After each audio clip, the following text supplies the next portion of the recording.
महसूस कर रहे हैं संदेश सुनने के बाद?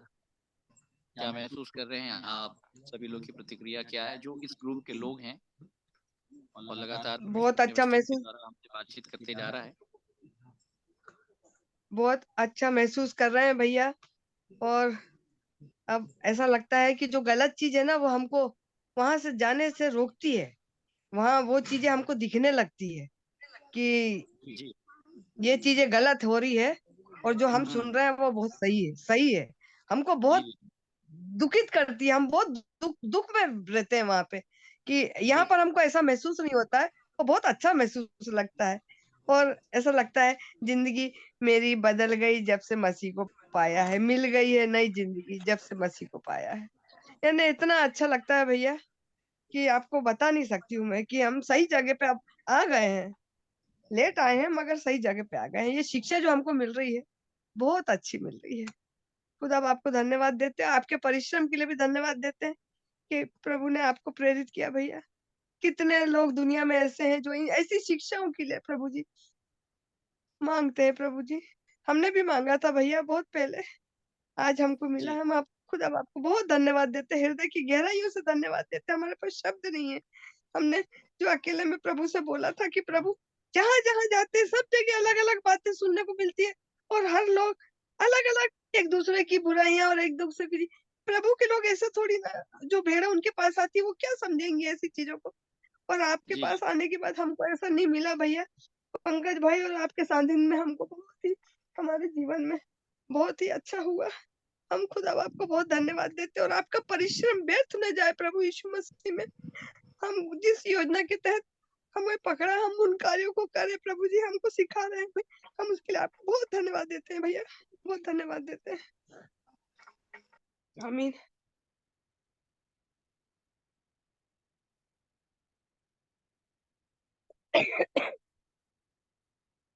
आपके पास अभी अवसर है मेरे प्रियो कि आप अपने प्रश्न को रख सकते हैं। आत्मिक जीवन से संबंधित कोई भी प्रश्न हो आप रख सकते हैं। सुखदेव भाई, आप कुछ पूछने वाले थे?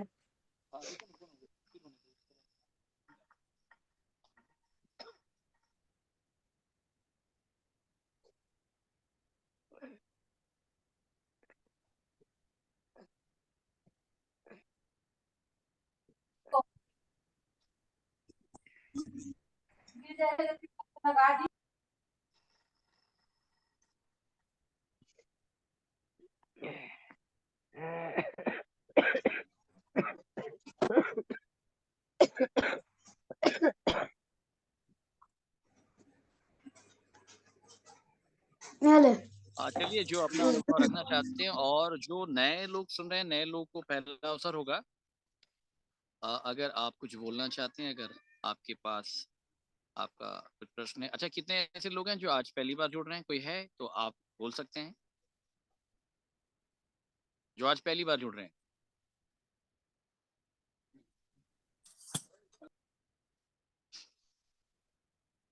ठीक है, सबसे पहले आप सभी अपने वीडियो मोड को ऑन कर लें मेरे प्रियो।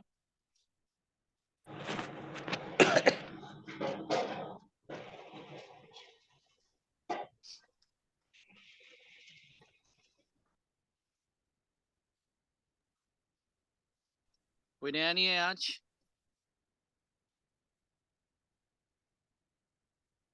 तो अगर बोल दे। हैं तो आप हाँ, बोल सामने सकते हैं। आके बोल। जी हाँ, बहुमूल्य समय मिला है, बोल दे। बोल नहीं रहा भैया, कोई बोल नहीं रहा। चलिए, आप ही लोगों में से अगर कोई प्रश्न करना चाहते हैं। सुरेखा सिस्टर, कैसे हैं आप? जय मसीह की भैया, बहुत अच्छी हूँ। अच्छे दिख रहे हैं आप। ठीक है। जी, थैंक यू भैया। तबीयत ठीक है आपकी? जी जी ठीक है भैया। चलिए, परमेश्वर को धन्यवाद देते हैं। कुछ पूछना चाहेंगे? कोई विषय नहीं जो भैया, कि थैंक यू। जी, थैंक यू बोलना चाहूंगी, कल के वचन के लिए भी, परसों के वचन के लिए भी। प्रभु भोज वाला वचन भी बहुत अच्छा समझ में आया। जी। बहुत बातें जानने को मिलती हैं। हम पहले जब शुरू शुरू में सुनती थी तो लगता था कि बहुत कम कमियां हैं, वो सुधार लेंगे यीशु मसीह के आने तक, ऐसा सोचते थे। लेकिन जब रोज सुनते हैं, रोज कुछ कुछ कमी दिखती है, फिर सुधार उसको सुधारने के लिए फिर सोचना पड़ता है कि फिर अब इसको भी सुधारना है, अब इसको भी सुधारना है। तो आपकी आपकी वचन से बहुत कुछ सीखने को मिलता है, हमारे आत्मिक जीवन के उत्थान के लिए बहुत जरूरी है भैया। इसलिए आपको परमेश्वर खूब आशीष दे, खूब उपयोग करे, हम लोग भी उससे सीख सकें और सब हम लोग इकट्ठे होकर उस राज्य में प्रवेश करें। बस यही कामना है। थैंक यू भैया। जी, तो परमेश्वर पिता को धन्यवाद देते हैं। और आप में से कोई कुछ विषय रखना चाहता है, आप कुछ कहना चाहते हैं तो कह सकते हैं मेरे प्रियो।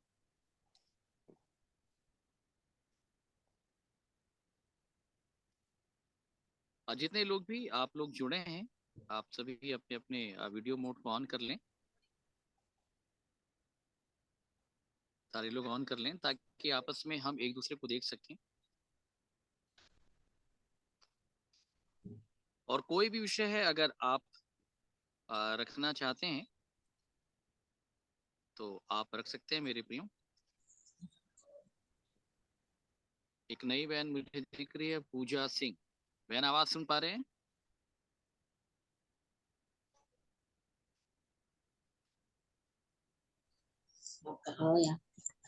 जी भैया। जी, अपने वीडियो मोड को ऑन कर लें बहन। भैया मैं थोड़ा बाहर हूँ। अच्छा मैं चलिए, थोड़ा बाहर हूँ। अच्छा अच्छा, हाँ ओके, बात नहीं। चलिए, कोई विषय रखना चाहते हैं अगर आपकी इच्छा है?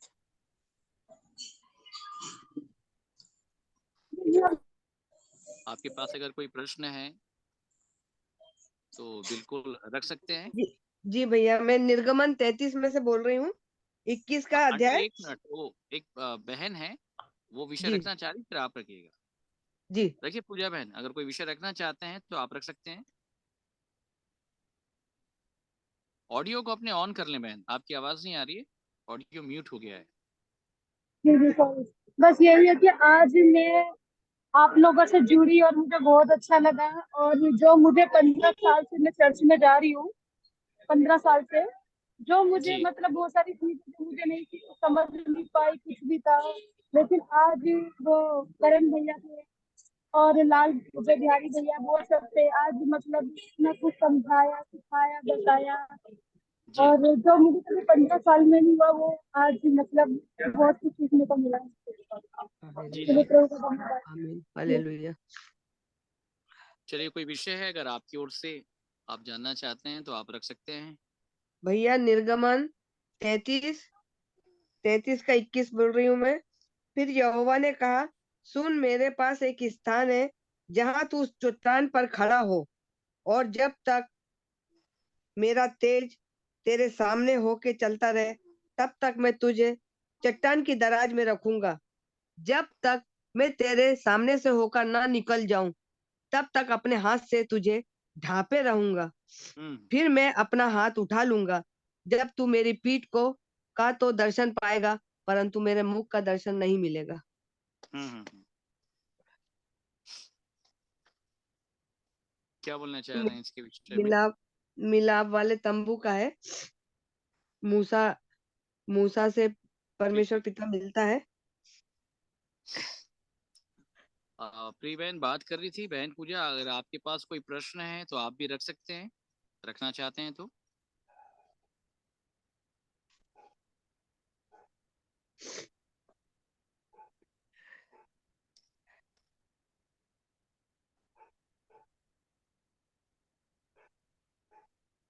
कोई विषय है तो रख सकते हैं बहन, अगर मेरी आवाज सुन पा रहे हैं आप तो। ऑडियो को ऑन कर ले बहन, आपका ऑडियो म्यूट है, और उसके बाद फिर आप ओके ओके। अपने। ओके, हाँ मुझे भी मैं जरूर जरूर, एक्चुअली अभी मैं बाहर हूँ, ठीक है, आपको घर जाके कॉल करके फिर आपको बताता हाँ, ओके ओके ठीक है, आप घर पहुंच जाइए, उसके बाद पूछिएगा। ठीक है, ठीक, ओके ओके। हूँ।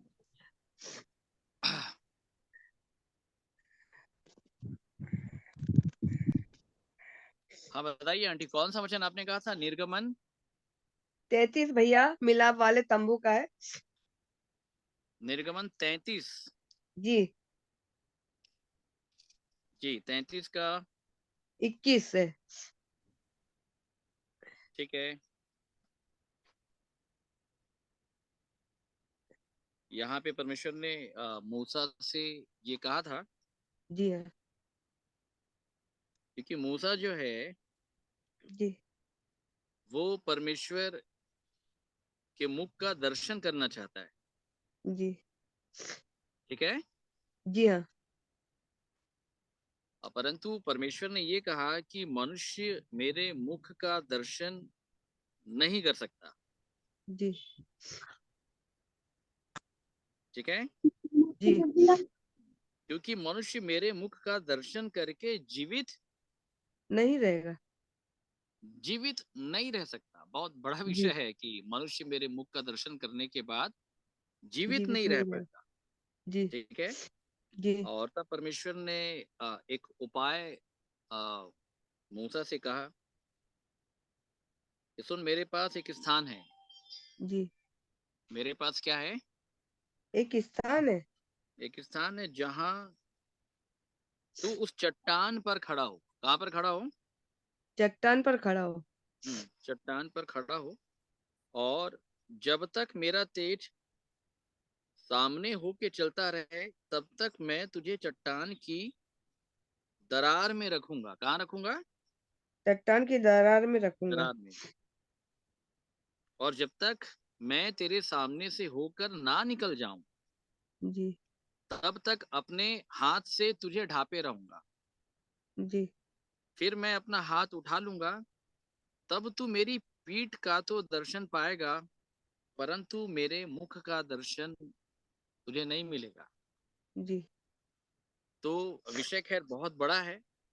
जी। स्थान, चट्टान, चट्टान की दरार, जी हाथ हाथ से ढापे रहना। जी। और ये विषय भी बहुत बड़ा है कि मनुष्य मेरे मुख का दर्शन करने के बाद जो है वो जीवित नहीं रह सकता है। जी। तो यहाँ के लिए हमको परमेश्वर की मुख की परिभाषा को भी समझने की आवश्यकता है। कितने लोग परमेश्वर का मुख देखना चाहते हैं आप में से?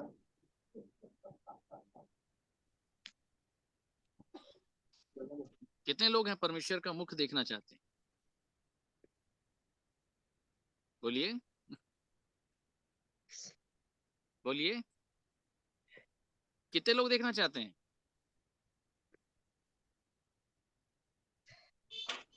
कितने लोग देखना चाहते हैं? सभी देखना चाहते हैं। भैया जो हमारी मदद करता है आदर्श रूप में, हम्म। कभी सामने नहीं आता। मनुष्य तो काम कुछ मदद करते, 10 बार अपना बखान करते, मगर ऐसा पिता है जो माँ के जन्म गर्भ से लेकर जब बाहर निकले समझने लगे, जब से उसका हाथ हमारे हमेशा हमने उसको अपने ऊपर महसूस किया, मगर सामने तो देख नहीं सकते क्योंकि हमारे काम ऐसे अच्छे नहीं है कि हम उसको रूबरू सामने देख सके। तो वचनों के माध्यम से हमसे बोलते हैं भैया, पर देखना कौन नहीं चाहेगा भैया, सभी कोई चाहेंगे देखना, तो अगर उनके गुनाह उसको इस चीज के लिए हाथ उठाने के लिए मजबूर करते हैं भैया। हाँ हाँ हाँ, ठीक बोल रहे हैं। देखिए, मनुष्य जो है वो परमेश्वर के मुख का दर्शन जो है वो कैसे कर सकता है, उसके कुछ अंश मैं आपके सामने रखता हूँ। ठीक है, मेरे साथ निकालिए भजन संहिता 17।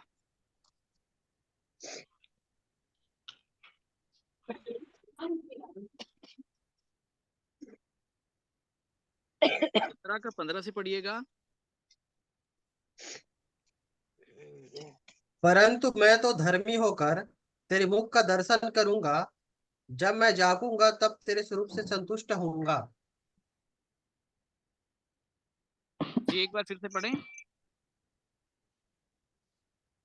परंतु मैं तो धर्मी होकर तेरे मुख का दर्शन करूंगा, जब मैं जागूंगा तब तेरे स्वरूप से संतुष्ट होऊंगा।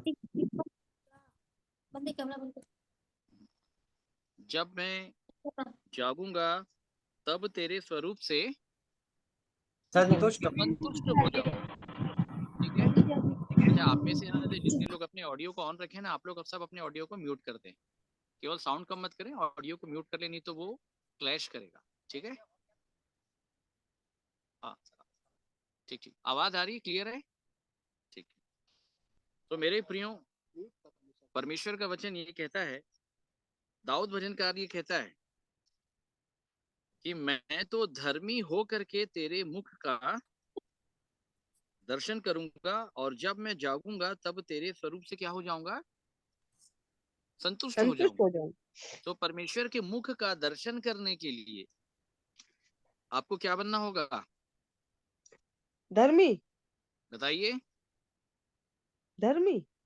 धर्मी, याद रखिएगा, ठीक है। सो धर्मी लोग ही परमेश्वर के मुख का दर्शन कर पाएंगे। आ रही है बात समझ में? जी भैया। हाँ, याद रखिएगा। और इसका मतलब ये बात साफ है कि जो लोग धर्मी नहीं हैं, वे लोग परमेश्वर के मुख का दर्शन, नहीं बंद कर दो, कोई दिक्कत नहीं। हाँ, वे लोग परमेश्वर के मुख का दर्शन नहीं कर पाएंगे, जो लोग धर्मी नहीं बनेंगे, ठीक है। जी। तो परमेश्वर के मुख का दर्शन करने की योग्यता ये है कि हम धर्मी बने। बोलिए, क्या बने? धर्मी बने। हम धर्मी बने, ठीक है। बिना जी। धर्मी बने अगर कोई व्यक्ति परमेश्वर के मुख का अगर दर्शन जी। करना चाहेगा तो वो जीवित नहीं रह पाएगा। अगर देख लिया तो वो जीवित नहीं रह पाएगा। नहीं रह पाएगा। तो याद रखिएगा। आप लोग समझ रहे हैं मेरी बात? जी भैया। हाँ, याद रखिएगा। अब मेरे साथ एक वचन निकालिएगा, पहला यूहन्ना 3 अध्याय। सुनिएगा ध्यान से, पहला यूहन्ना 3 अध्याय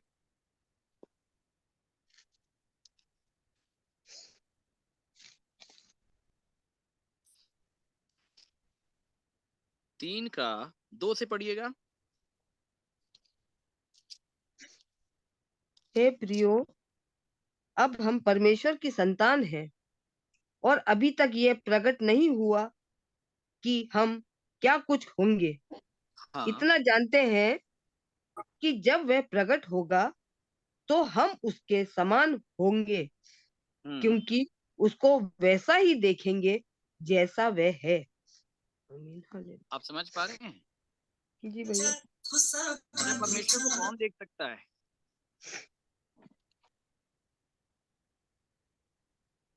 इस वचन के अनुसार परमेश्वर को कौन देख सकता है? कौन देख सकता है भाई? धर्मी लोग। हम्म? वचन ये धर्मी कहता जो है, जो विश्वासी ये कहते परमेश्वर हैं, की हे प्रियो, सुनिएगा ध्यान से, अब हम परमेश्वर की संतान हैं। क्या है? परमेश्वर की संतान है। कितने लोग हैं यहाँ पे जो परमेश्वर की संतान हैं, जो बैठे हैं यहाँ पे? भैया है तो बनना मांगते हैं, जो कमी घटी है उसको दूर करना मांगते हैं। दिल से अच्छा, तो पिछली परमेश्वर की बार संतान है। हमने परमेश्वर के संतान होने की परिभाषा आपको बताई थी। जी। संतान किसको कहते हैं? बाइबल में संतान किसको कहा गया है?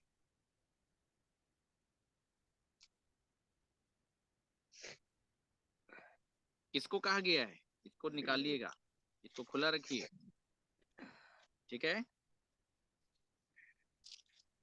लूका 6 का 27 से पढ़िएगा। सारे लोग बड़े ध्यान के साथ सुनिएगा।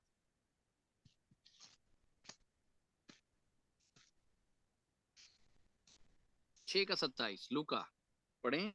परंतु मैं तुम सुनने वाले से कहता हूँ कि अपने शत्रुओं से प्रेम रखो, जो तुमसे बैर करे उनका भला करो, जो तुम्हें श्राप दे उनको आशीष दो, जो तुम्हारा अपमान करे उनके लिए प्रार्थना करो, जो तेरे एक गाल पर थप्पड़ मारे उसकी और दूसरा फेंक, और जो तेरी गोहर छीन ले उनको कुर्ता लेने से भी ना रोक। जो कोई तुझसे मांगे उसे दे, और जो तेरी वस्तु छीन ले उससे ना मांग। जैसा तुम चाहते हो कि लोग तुम्हारे साथ करें, तुम भी उनके साथ वैसा ही करो। यदि तुम अपने प्रेम रखने वाले के साथ प्रेम रखो तो तुम्हारी क्या बड़ाई, क्योंकि पापी भी अपने प्रेम रखने वाले के साथ प्रेम रखते हैं। यदि तुम अपने भलाई करने वालों ही के साथ भलाई करते हो तो तुम्हारी क्या बड़ाई, क्योंकि पापी भी ऐसा ही करते हैं। यदि तुम उन्हें उधार दो जिनसे फिर पाने की आशा रखते हो तो तुम्हारी क्या बड़ाई, क्योंकि पापी पापियों को उधार देते हैं कि उतना ही फिर पाए। वरन अपने शत्रुओं से प्रेम रखो और भलाई करो, और फिर पाने की आशा न रखकर उधार दो, और तुम्हारे लिए बड़ा प्रतिफल होगा, और तुम परम परम प्रधान के संतान ठहरोगे। कब ठहरेंगे संतान?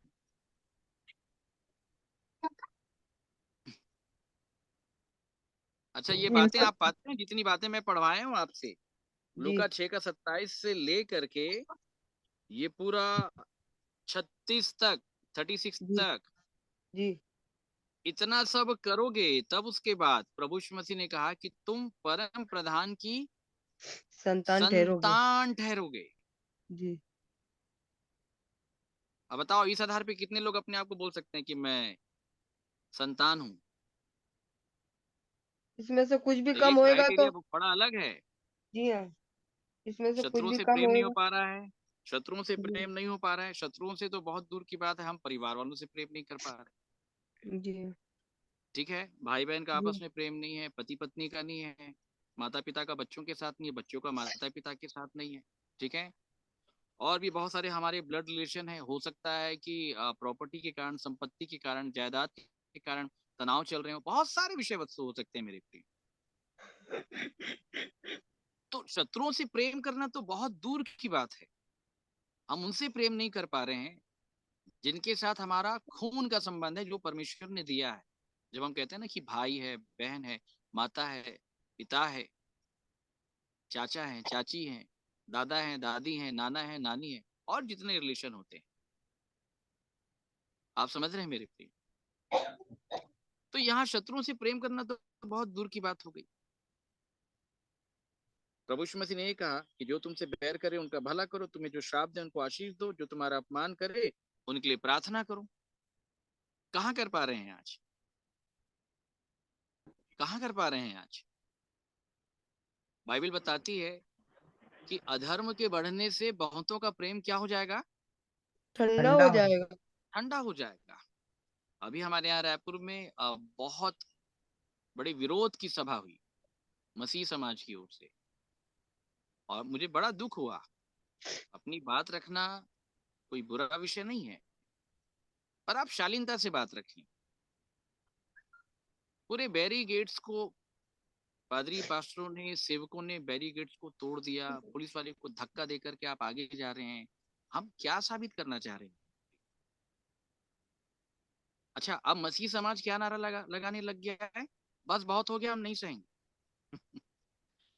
मैंने कहा ना, अधर्म के बढ़ने से बहुतों का प्रेम क्या हो जाएगा? ठंडा हो जाएगा। ठंडा हो गया। और जब प्रेम ठंडा हो जाएगा तो आप गर्म हो जाओगे, सही मतलब बात। क्रोध हावी हो जाएगा। जब प्रेम ठंडा हो जाएगा तो आप गर्म हो जाओगे। बोलते हैं ना, खून खौल गया मेरा, गर्मी आ हाँ जाएगी। भैया। हाँ भैया। याद रख रहे हैं ना? जी इसलिए प्रभु यीशु मसीह ने ठंडे पानी का जिक्र कहा है। परमेश्वर का वचन जो है ठंडा पानी है, याद रखिएगा। यदि तुमको कोई मेरा चेला जान करके अगर एक कटोरा ठंडा पानी भी पिला दे तो उसका प्रतिफल वो किसी भी रीति से ना खोएगा। तो आज अधर्म के बढ़ने से बहुतों का प्रेम क्या हो जा रहा है? बात आ रही समझ खत्म में? हो जाएगा। बोलिए, क्या हो जा रहा जी है? ठंडा हो जा रहा है। ठंडा हो जा रहा है, याद रखिएगा।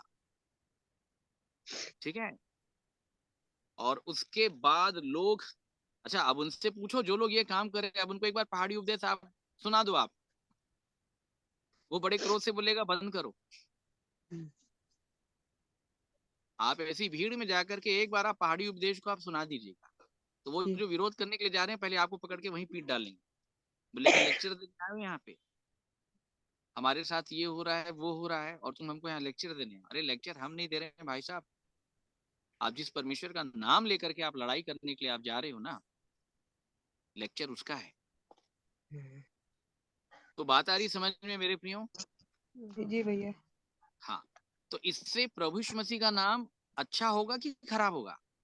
पर प्रभु यीशु मसीह का नाम खराब होएगा भैया। खराब होगा, और हम खराब ही कर रहे हैं। तो खराबी कर रहे अधर्म के बढ़ने से बहुतों का प्रेम क्या हो जाएगा? ठंडा हो जाएगा। ठंडा हो जाएगा, याद रखिएगा। और अंत के दिन में अधर्म बहुत बढ़ेगा, ये बाइबल बताती है, इसको याद रखिएगा। और जब अधर्म बढ़ेगा तो बहुतेरे जो विश्वासी हैं, कमजोर विश्वासी से लेके जो लोग अपने आप को परिपक्व विश्वासी भी समझते हैं, तो प्रभु यीशु मसीह ने कहा कि वो इतना बढ़ेगा कि वो तो चुने हुए लोगों को भी भरमा देगा, लिखा है। और इसलिए आप ऐसे समय के ऊपर विराजमान है, और याद रखिए कि जो लोग ये काम नहीं कर पा रहे हैं वो परमेश्वर की संतान है ही नहीं, नहीं है। क्योंकि बाइबल साफ ये बताती है कि जब तुम प्रेम करोगे, जब तुम क्षमा करोगे, जब तुम दया करोगे, जैसे तुम्हारा पिता दयावंत है, तुम भी दयावंत बनो। 36 में यही लिखा हुआ है। तुम सहनशील बनोगे, बैरता के बदले प्रेम करोगे, सताने वालों के लिए प्रार्थना करोगे, ठीक है, श्राप देने वाले को तुम आशीष दोगे, उनकी भलाई चाहोगे। आप समझ रहे हैं मेरी? तब तुम परम प्रधान परमेश्वर की संतान ठहरोगे। ये बात प्रभु यीशु मसीह ने 12 चेलों से कही, जिनको उन्होंने बैप्टाइज कर दिया था। याद रखिएगा, विश्वास में आ गए थे, बैप्टाइज भी हो गए थे, बट वो अभी तक परमेश्वर की संतान होने के तमगे को हासिल नहीं कर पाए थे।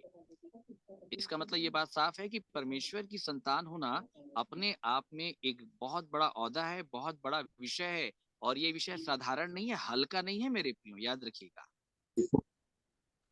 मैंने पिछली बार बताया ना कि धर्म के तराजू में आपका वेट बढ़ना चाहिए, हल्का नहीं होना चाहिए, भारी होना चाहिए। तो बात आ रही समझ में? इतना जब आप कर लेंगे कि बैर करने वालों से प्रेम कर लेंगे, श्राप देने वाले को आशीष देना सीख जाएंगे, जो लोग बदनाम कर रहे हैं आप उनका भला करना सीख जाएंगे, जस्ट अपोजिट जो वो कर रहे हैं आप उनके साथ वैसा ही करेंगे जैसा मसीह ने दूसरों के साथ किया। तो जब आप ये करेंगे, तब आप ये पहला यूहन्ना 3 में जो लोगों ने कहा है कि हम परमेश्वर की संतान हैं, आत्मा, आप हमारी आत्मा के साथ गवाही देता है कि हम परमेश्वर की संतान हैं। बात आ रही समझ में? मतलब परमेश्वर का आत्मा भी बोलेगा कि हाँ प्रभु, ये आपके पहाड़ी उपदेश को मानते हैं। अच्छा, अपनी बाइबल में नोट कर लेना, जिनको भूलने की आदत है ये लिख लो आप आगे पन्ने के ऊपर में, कि जो पहाड़ी उपदेश को मानता है वही परमेश्वर की संतान है, और जो नहीं मानता वो संतान नहीं है। सीधी सी बात, याद रखिएगा। अब किसी पादरी और पास्टर के बोलने से थोड़ी ना कोई संतान हो जाएगा तो बताओ मेरे को, आप मेरे बोलने से हो जाओगे संतान? बताओ, बोलने का पैसा लगता है क्या? बोलना बड़ा आसान है, मैं बोल दूं जितने सुन रहे हैं सब संतान है। लेकिन अगर मैं ऐसा बोलूंगा तो मैं आपको भरमाने वाला ठहरूंगा, मैं गलत शिक्षा देने वाला ठहरूंगा, क्योंकि बाइबल में साफ लिखा है, सत्य को असत्य नहीं बोलना और असत्य को सत्य नहीं बोलना, अंधियारे को उजियाला नहीं कहना, उजियाले को अंधियारा नहीं कहना, धर्मी को अधर्मी नहीं कहना और अधर्मी को धर्मी नहीं कहना। और अगर तू ये करेगा तो इसका लेखा मैं तुझसे लूंगा, कि एक अधर्मी अपने अधर्म में पड़ा पड़ा अगर मर गया और तूने उसको धर्मी ठहराया था, तो उसके मरने के बाद उसके प्राण का लेखा मैं तेरे से लूंगा। याद रखिएगा, इसलिए ये शब्द भूल करके भी आप इस्तेमाल ना करें मेरे प्रियो। अर्थात जिनकी दशा आप नहीं जानते, आप उनको ये नहीं बोल सकते कि आप संतान, आप उनको ये नहीं बोल सकते कि आप पवित्र जन, क्योंकि आपको दशा नहीं मालूम। जब परमेश्वर किसी व्यक्ति को नहीं ठहरा रहा है तो आप और मैं कौन होते हैं मेरे प्रियो ठहराने वाले? हाँ, और अगर ये योग्यता हमारे पास है तो कोई आपको बोले या ना बोले, आप हैं, परमेश्वर की संतान हैं, क्योंकि आप पहाड़ी उपदेश को मानते हैं। याद रखिएगा, बात समझ पा रहे हैं मेरे प्रियो? सो जो लोग पहाड़ी उपदेश को मान रहे हैं वे ही परमेश्वर की संतान हैं, और कोई दूसरा व्यक्ति परमेश्वर की संतान नहीं है। क्लियर है कि किसी को डाउट है? क्योंकि ये वचन कहता है, ये मैं नहीं कहता हूं, याद रखिएगा, ठीक है? अच्छा, और संतान होने का क्राइटेरिया मैं आपको बता दे रहा हूं, मेरे साथ निकालें रोमियो की पत्री, बड़े ध्यान के साथ सुनिएगा। रोमियो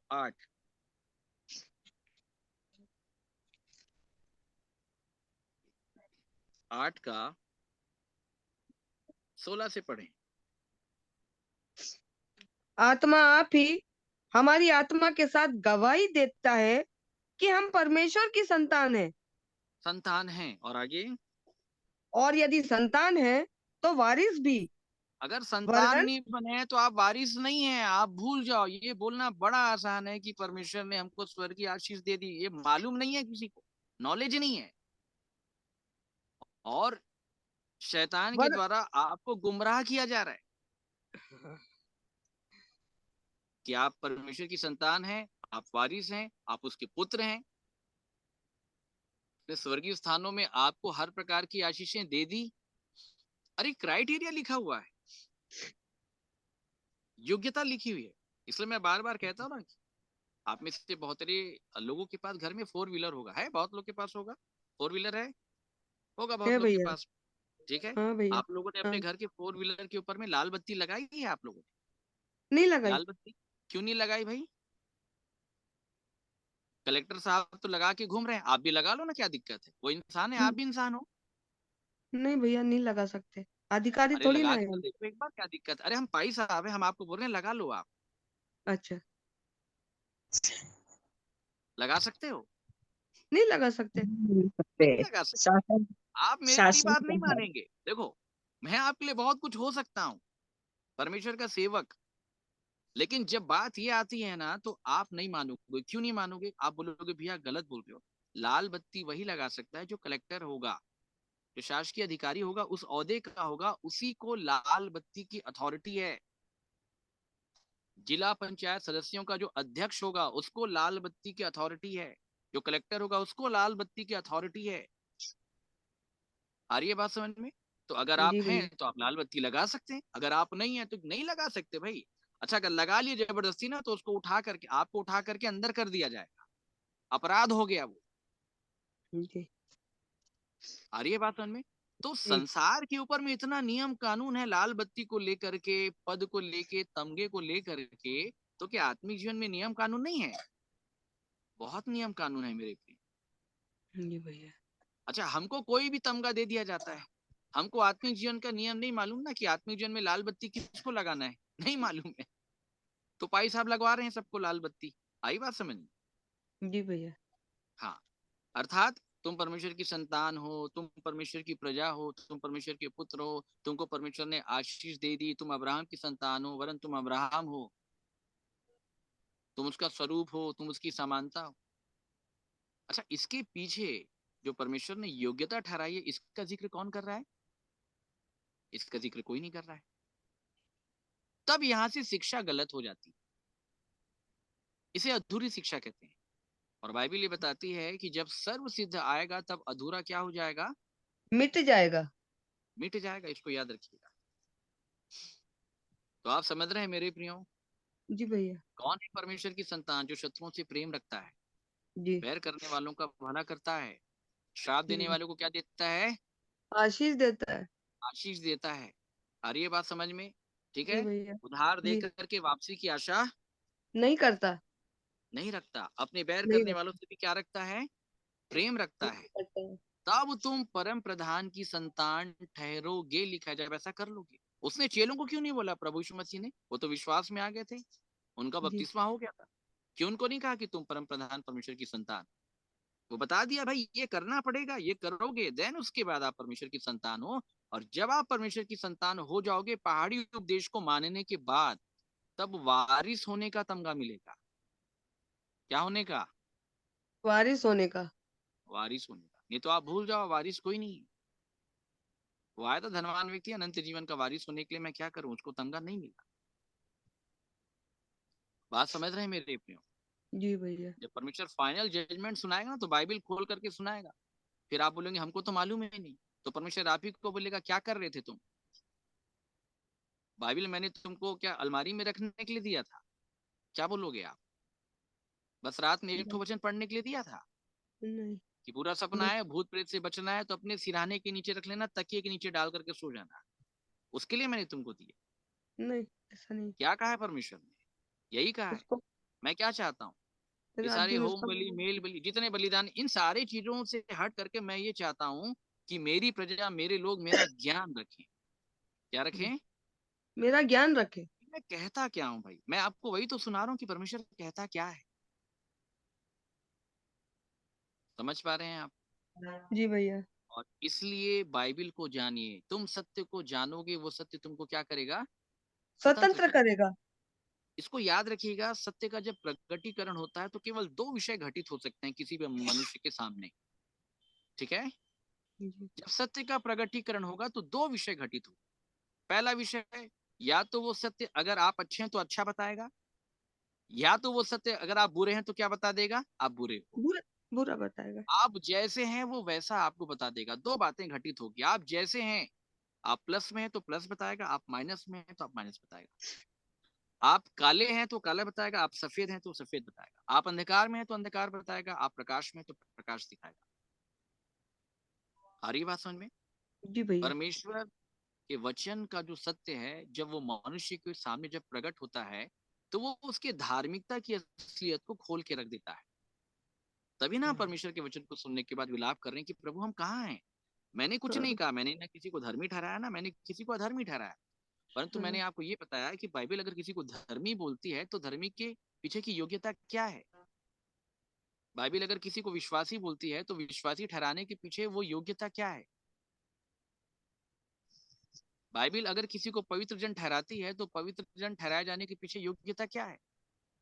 वो सारा पैरामीटर मैं आपके सामने रख रहा हूँ, और उस पैरामीटर में जब आप देख रहे हैं तो आपको लग रहा है कि आप फिट नहीं हो पा रहे हैं, इसलिए हम पश्चाताप कर रहे हैं, जो कि बहुत अच्छी बात है। तो बात समझ रहे हैं मेरे प्रियो? जी भैया।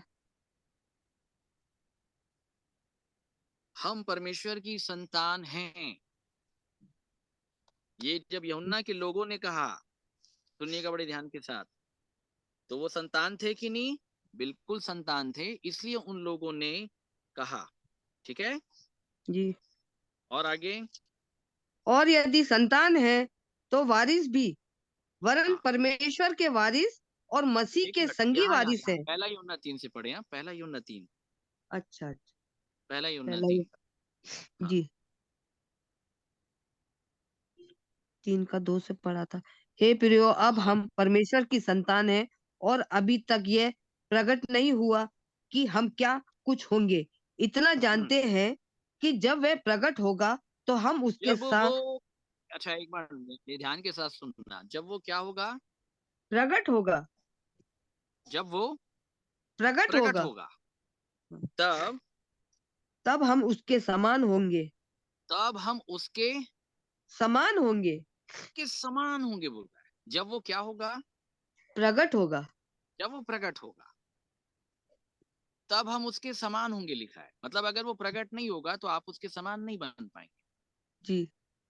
आ रही है बात समझ में?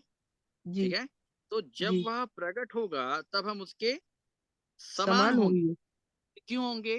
क्योंकि प्रकटीकरण का मतलब क्या है? क्योंकि उसको वैसा ही देखेंगे जैसा वो है।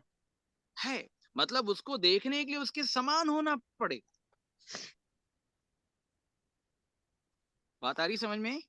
जी हाँ। उसको देखने के लिए उसके समान समान होना होंगे। पड़ेगा। हाँ। और उसके समान होने के लिए क्या करना पड़ेगा?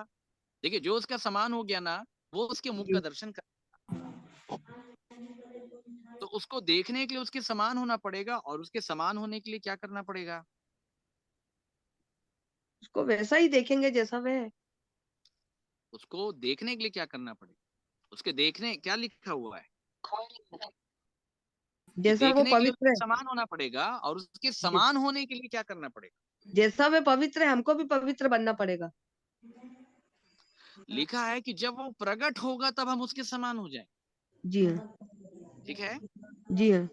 अगर वो प्रकट हो गया तो मैं उसके समान हो गया। अब मैं उसके समान हो गया तो मैं उसको देख सकता हूँ, जी क्योंकि हाँ। जो प्रकट हुआ है वो धर्मी है। इसलिए बाइबल में बार बार ये शब्द आया, धर्मी प्रभु यीशु का मसीह। दर्शन, मुख बहुत का बड़ा दर्शन। चित्रण है धर्मी होने का, छोटा चित्रण हम्म, नहीं है धर्मी होने हम्म। का। और आगे। क्योंकि उसको वैसा ही देखेंगे जैसा वह है। और हम्म, जो कोई उस पर ये आशा रखता है कि अपने आप को वैसा ही पवित्र करता है जैसा वह पवित्र है। जैसा वो है। जैसा वो है। जो कोई उस पर यह आशा रखता है। रखता है, क्या आशा रखता है? अपने आप को वैसा ही पवित्र करता है। वह अपने आप नहीं, को क्या आशा रखता है? जैसा वो पवित्र है वैसा हम भी पवित्र बने।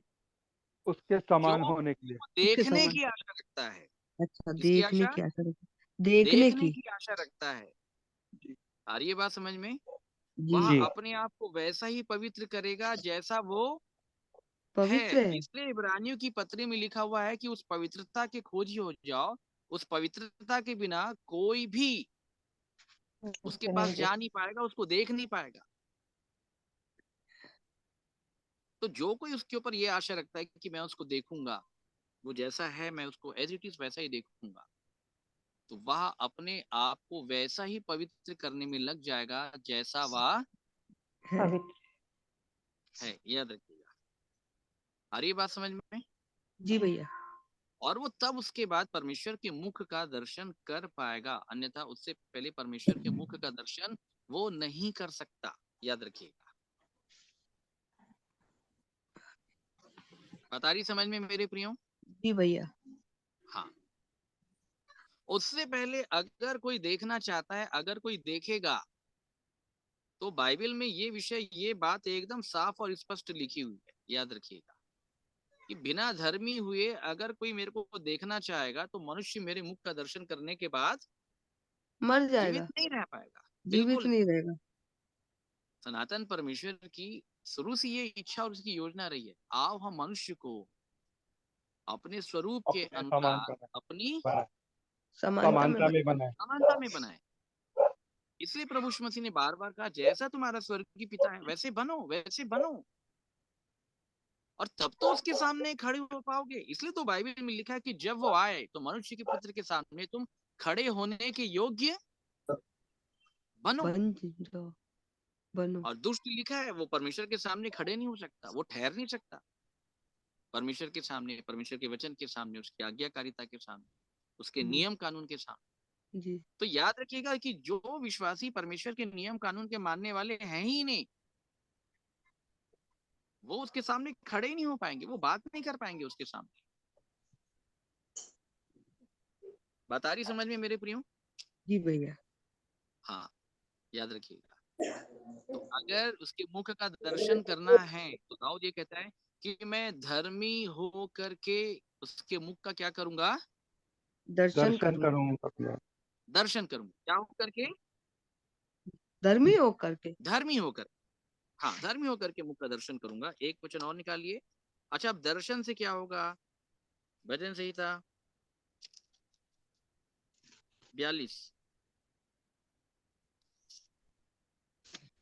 42 का 5 से पढ़िएगा।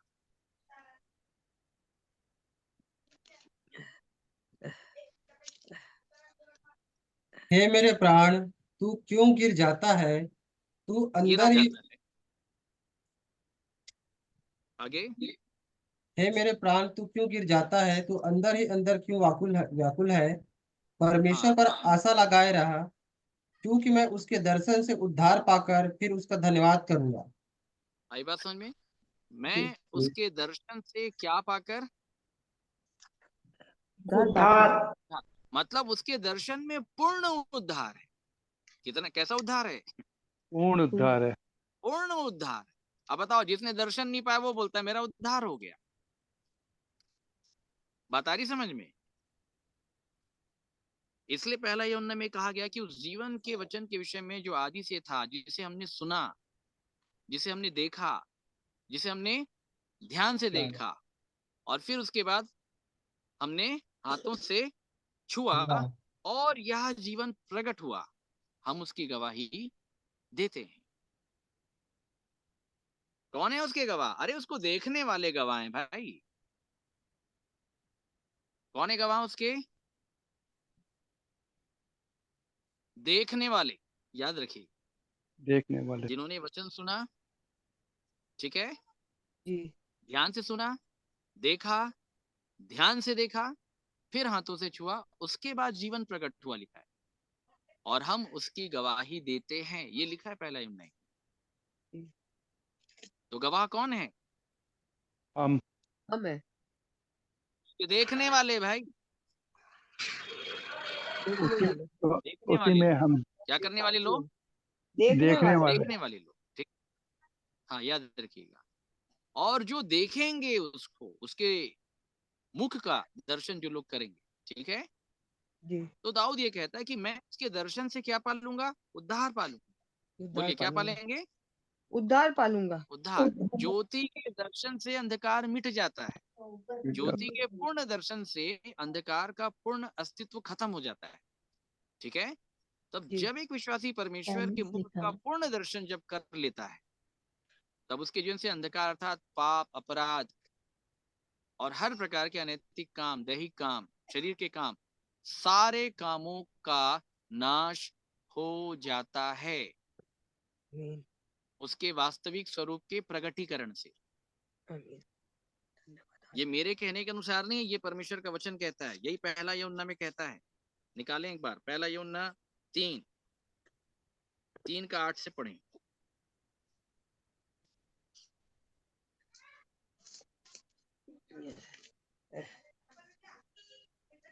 जो कोई पाप करता है वे शैतान की ओर से है, क्योंकि शैतान आरंभ ही से पाप करता आया है। परमेश्वर का पुत्र इसलिए प्रकट हुआ है कि शैतान के कामों का नाश करे। इसके काम का, शैतान के कामों का। जिसके जीवन में भी परमेश्वर का पुत्र प्रकट हो जाएगा, शैतान के काम का नाश कर देगा। आमीन, शैतान का काम क्या है? ये जो शरीर है ना, ये शरीर के काम जो आप कर रहे हैं, जो परमेश्वर के अनुसार नहीं है, ये काम शैतान कर रहा है। कौन कर रहा है? शैतान कर रहा है। और जिसके जीवन में भी परमेश्वर का पुत्र पूर्ण रूप से प्रकट हो जाएगा, उसके जीवन से गलातियों 5:19 में जो शरीर के काम लिखे हुए हैं ना, उसका जी नाश हो हाँ, जाएगा। जी हाँ, शरीर के काम तो प्रकट हैं, ठीक है? जी। व्यभिचार, गंदे काम, बुरे काम, लुचपन, मूर्ति पूजा, दुष्पन, टोना, बैर, झगड़ा, ईर्ष्या, क्रोध, विरोध, फूट, विधर्म, डाह, अरे मतवालापन, लीला कीड़ा, इनके जैसे और ऐसे काम है। इनके विषय में बहुत मैं तुमसे पहले से कह चुका हूँ, कह देता हूँ, पहले भी कह चुका हूँ कि ऐसे ऐसे काम करने वाले परमेश्वर के राज्य के वारिस नहीं नहीं होंगे। होंगे। नहीं होंगे। तो हाँ, परमेश्वर का पुत्र जब प्रकट होगा, तो मनुष्य के जीवन में से जो शरीर का काम है उसका नाश कर देगा। जी, समझ रहे हैं? तो जब शरीर के काम का नाश हो जाएगा, तो किसी का प्रगटीकरण होगा। आ रही है बात समझ में? तब जी। संसार के लोग दिखेंगे। फिर रोमियो 8 में यही लिखा है कि परमेश्वर के पुत्र के प्रकट होने की बात सृष्टि इसलिए जो रही है कि पुत्र प्रकट हो जाए। कहाँ प्रकट हो जाए भाई? आप में प्रकट होना चाहिए। और जब वो आप में प्रकट हो जाएगा, तो गलातियों 5:19 वाले जो शरीर के काम है, उसका खात्मा कर देगा, उसका नाश कर देगा। तब आप बोल सकते हैं मैं मसीही हूँ। समझ रहे हैं? जी। नहीं तो पौलुस की गवाही है आरंभिक कण में, जो उसने कहा कि व्यवस्था आत्मिक है, परंतु आत्मिक नहीं मैं शारीरिक और पाप के हाथ है। बिका हुआ। हाँ, यदि तुम अपने मन में कड़वी डाह विरोध रखते हो, तो सत्य के विरोध में घमंड नहीं करना। ये ज्ञान वो नहीं जो ऊपर से आता है, ये नीचे का ज्ञान। और जब भी एक व्यक्ति बाइबल को नीचे के ज्ञान के आधार पर जानने समझने का प्रयास करे, वो बैरी हो जाता है। याद रखिएगा, क्या हो जाता है? बैरी हो फेल ही हो जाता बैरी। है, जाता है परमेश्वर। पड़ जाता है, कपट में पड़ जाता है, ईर्ष्या में पड़ जाता है। याद रखिएगा, विरोध में पड़ जाता है, अलगाव में पड़ जाता है, मृत्यु में पड़ जाता है। और इसलिए याकूब में ये वचन कहा गया मेरे। और ऐसा व्यक्ति परमेश्वर को कभी नहीं देख पाएगा, बिल्कुल नहीं। उसके पास योग्यता ही नहीं है। और ऐसे व्यक्ति का उद्धार भी कभी नहीं होगा, बिल्कुल नहीं होगा। तो ये विषय खैर बहुत बड़ा है। मैं इसका पूरा विवरण आपको अगर हो सके, प्रभु ने अगर चाहा, तो मैं कल आपको अवश्य मैं इसका विवरण दूंगा। आमीन, और आमीन। बहुत बड़ा है इसका विवरण। जी, प्रभु यीशु मसीह का प्रकट हो जाना, प्रकट होने पे कौन सी घटनाएं घटित होती है, फिर विश्वासी उसको देखता है, फिर देखने के बाद उसके समान हो जाता है वो। ये सारे विषय बहुत बड़े हैं मेरे। तो बात आ रही है समझ में? आ रही है भैया। तो ये विषय है मेरे प्रियो। समय का आज थोड़ा सा अभाव है, हम सब यहाँ कोई पे भी बात नहीं, एकत्रित हुए हैं, ठीक कोई है? बात नहीं भैया। जी भैया। तो जो वचन आज मैंने आपके सामने कम शब्दों में रखा है, लगभग 40 से 45 मिनट का जो संदेश रहा है, और इसके आधार पे अगर जी, आप में से कोई कुछ कहना चाहता है, तो आप लोग अपनी प्रतिक्रिया अवश्य रख सकते हैं। भाई कमलेश, आप अगुवाई कीजिएगा, सबसे उनकी प्रतिक्रिया लीजिएगा, जी जो भैया। भी उनका अनुभव है, जो भी उनने सुनने के बाद महसूस किया, तो आप लोग अवश्य आपस में बातचीत कीजिए। जी। पूजा बहन, आप कुछ कहना चाहते हैं? पूजा बहन,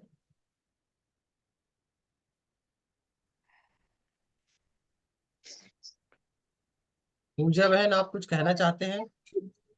भैया मैं अभी तक बाहर ही हूँ। जी जी बहन जी। जी, मैं घर पहुंच के आपको करती हूँ। जी। जी। यदि और कोई प्रतिक्रिया देना चाहे, आप में से कोई भी और कुछ कहना चाहते हैं, प्रतिक्रिया देना चाहते हैं?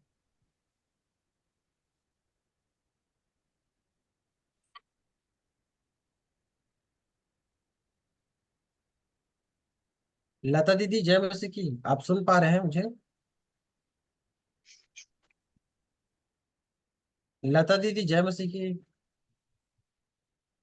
आप कुछ कहना चाहते हैं? जय मसीह की, सबको जय मसीह की। जय मसीह की।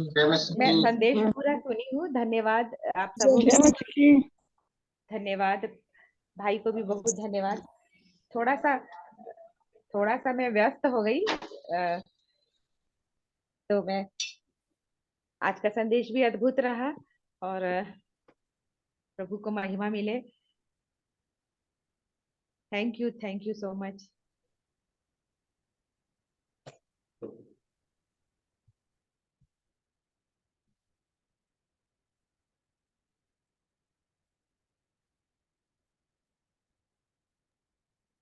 यदि हम में से कोई भी भाई या बहन और अपनी प्रतिक्रिया देना चाहे तो थोड़ा सा अवसर है आपके पास।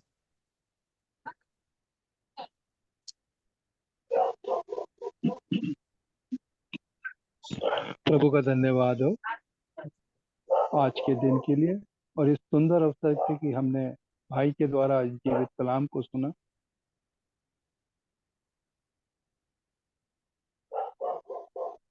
वचन जो आज मेरे जीवन में जो अभी इन दिनों में काम कर रहा है, बड़ा मुझको उत्साहित कर रहा है। अभी जैसे बोला, क्या हम अपने परमेश्वर का मुख देख सकते हैं? भाई ने कहा, मैं अपने को तौल रहा था,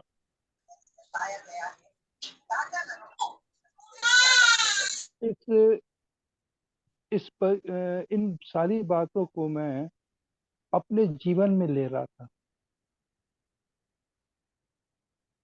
क्या सच में जब हम जैसे मूसा ने जब परमेश्वर से बातें कही, जैसे अभी दास ने बताया, परमेश्वर के दास ने बताया, प्रभु के दास ने बताया कि वो देख नहीं सका क्योंकि उसका इतना मुंह तेजोमय हो गया था। मुंह उसका, वो परमेश्वर के चेहरे को नहीं देख पाया। ऐसा हम बाइबल में भी पढ़ते हैं। जैसे भाई ने रखा, क्या हम उसके सम्मुख पहुंच सकते हैं? क्या हम उसके दर्शन कर सकते हैं?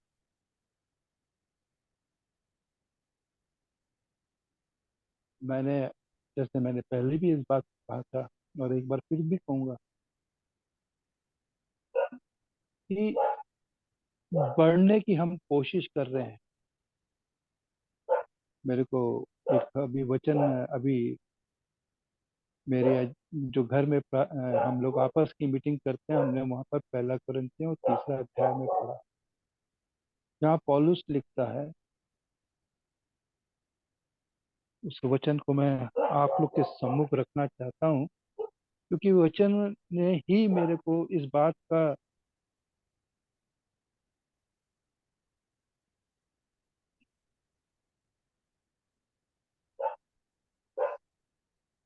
यहाँ यूं लिखा हुआ है, इसलिए मनुष्य पर कोई इसलिए मनुष्य पर कोई घमंड ना करे क्योंकि सब कुछ तुम्हारा है। क्योंकि इस संसार, 19 में लिखता है, क्योंकि इस संसार का ज्ञान परमेश्वर के निकट मूर्खता है। जैसा लिखा है कि वह ज्ञानियों को उनकी चतुराई में फंसा देता है। और उसके ऊपर कहता है, 16 में कहता है, क्या तुम नहीं जानते कि तुम परमेश्वर के मंदिर हो?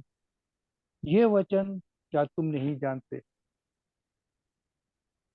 जब मैंने ये वचन पढ़ा और जब मैंने अभी सुना दास को, तो मैंने सुना, मैं अपने में बहुत कश्मकश पड़ा क्योंकि वो कह रहा है, क्या तुम नहीं जानते कि तुम परमेश्वर के मंदिर हो और परमेश्वर की आत्मा तुम में वास करती है। यदि कोई परमेश्वर के मंदिर को नाश करेगा तो वह परमेश्वर उसे नाश करेगा, क्योंकि परमेश्वर का मंदिर पवित्र है और वो तुम हो। इन बातों को मैंने आज के वचन में जो मैंने पढ़ा, मुझे टैली किया, परमेश्वर के दास ने टैली कर दिया इस बात का कि हम उसके स्वरूप में बनना चाहते हैं। परमेश्वर ने हमें बनाया तो अपने स्वरूप ही में था, परंतु हम बिगड़ गए। सच में प्रभु का दास के लिए मैं धन्यवाद देता हूँ। पर एक छोटी सी भी मैं इस बीच में एक गवाही देना चाहता हूँ। जब मैं अजमेर में था तो एक भाई पास्टर डेविड सिंह जी थे। इस समय अपनी वो सॉरी मैंने अगर कि जो ग्रुप वालों में देखा भी होगा, मैंने उनसे प्रेयर रिक्वेस्ट भी दी थी। और आप सबको, जितने इस समय 73 भाई बहन सुन रहे हैं, आप सबको एक प्रार्थना का निवेदन देता हूँ कि भाई डेविड सिंह जो गिर गए थे, जिनके बैकबोन में 2 जगह हड्डियां टूटी हैं, आपको बताऊं वो परमेश्वर का दास क्या कर रहा था? आराधना कर रहा था उस टूटी हड्डियों को लेके। आराधना कर रहा था। मैं बड़ा आनंदित हुआ उस चीज को देखा कि एक परमेश्वर का दास जो बिस्तर पर पड़ा हुआ है, कैसे आराधना कर रहा है। कहता है जाएंगे हम उत्तम देश में जरूर। ऐसे 3 गाने उन्होंने अपने बिस्तर पर लेटे लेटे, उनकी बेटी भी थी, उनकी वाइफ भी थी, और जो भी और साथ में थे, बस दिखाई तो उनकी बेटी दिख रही थी। भाई इतने परिपक्व हैं कि परमेश्वर उनको सामर्थ, उनको ऑक्सीजन पर रखा, उन्होंने ऑक्सीजन को वो हटा के गाना गाया और फिर दुआ भी कर। ऐसे ही दास आज हम सबको मिले हैं भाई के द्वारा। जैसे आज हमको कई दिनों से सुसमाचार का प्रचार हमारे जीवन में वो दे रहे हैं, हमारे को शिक्षा दे रहे हैं। वाकई ऐसे दास मिलना बहुत मुश्किल है। इसलिए आप सबको धन्यवाद देता हूँ। इन भाई डेविड सिंह जी को, जो इस समय सूरत में हैं, किसी हॉस्पिटल में एडमिट हैं। आप अगर भाई भाई कमलेश ग्रुप में देखिएगा, अमन भाई के ग्रुप में वो मैसेज पड़ा हुआ है, तो आप इस ग्रुप में भी डाल दीजिए ताकि हर एक जन उसके विषय में प्रार्थना करे। मैं प्रभु का धन्यवाद देता हूँ आज के दिन के लिए और आज की संध्या के लिए कि उसने अपने वचन का बनना हमारे जीवन में। प्रभु का धन्यवाद। और कोई कुछ प्रतिक्रिया देना चाहते हैं? लता दीदी, आप मुझे सुन पा रहे हैं? लता दीदी, आप मुझे सुन पा रहे हैं क्या?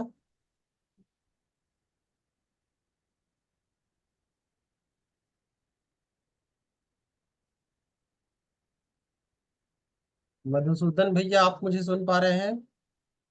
मधुसूदन भैया।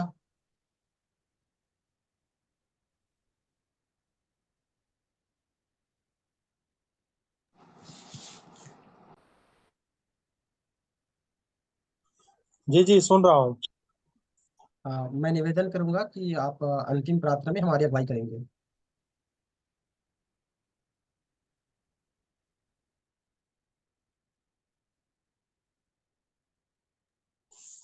आइए हम प्रार्थना करते हैं।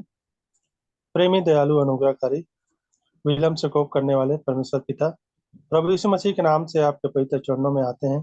धन्यवाद करते हैं प्रभु जी आज की संगति के लिए। प्रभु जी, आज की संगति में प्रभु जी आपके दास भाई आशीष कलेत के द्वारा प्रभु जी जो भी वचन हमारे मध्य में रखा गया प्रभु जी, हमने ध्यान से सुना प्रभु जी और उसका मनन करने पाए प्रभु जी। कि आपकी दया, आपकी अनुग्रह है प्रभु जी, कि उन भेद भरी बातों को प्रभु जी आप हमारे समक्ष प्रकट कर रहे हैं प्रभु जी, ताकि हम सिद्ध ज्ञान सहित प्रभु जी अपने आप को सिद्ध कर सकें और दूसरों को भी बता सकें प्रभु जी।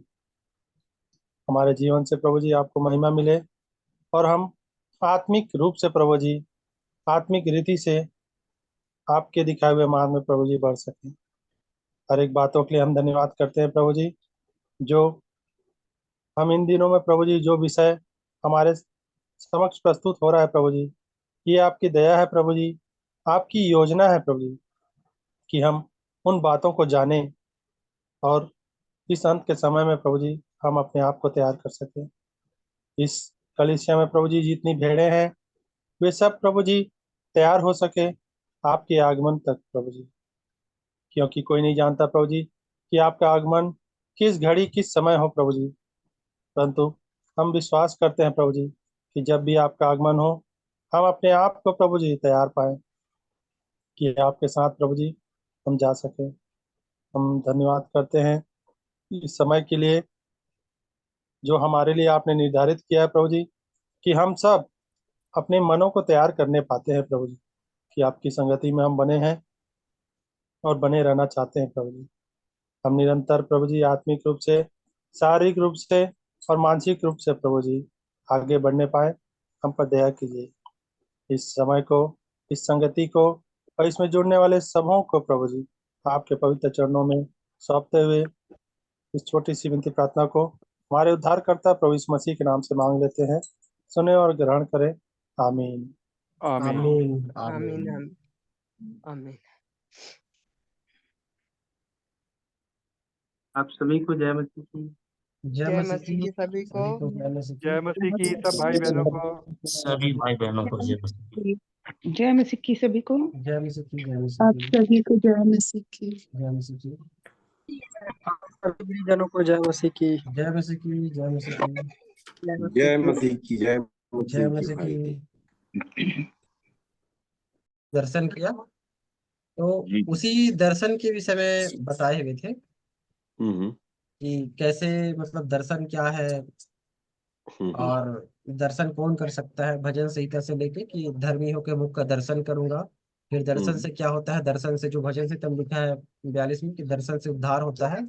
और दर्शन कौन कर सकता है, तो जो उसकी संतान है, पहले यूहन्ना में जो लिखा है 3 अध्याय में, वहां से लेके और फिर लूका में जो संतान की परिभाषा है, तो इन्हीं विषयों को लेकर बताए हैं। और भैया कह गए हैं कि हम आगे इसको और कंटिन्यू करेंगे ऐसा करके।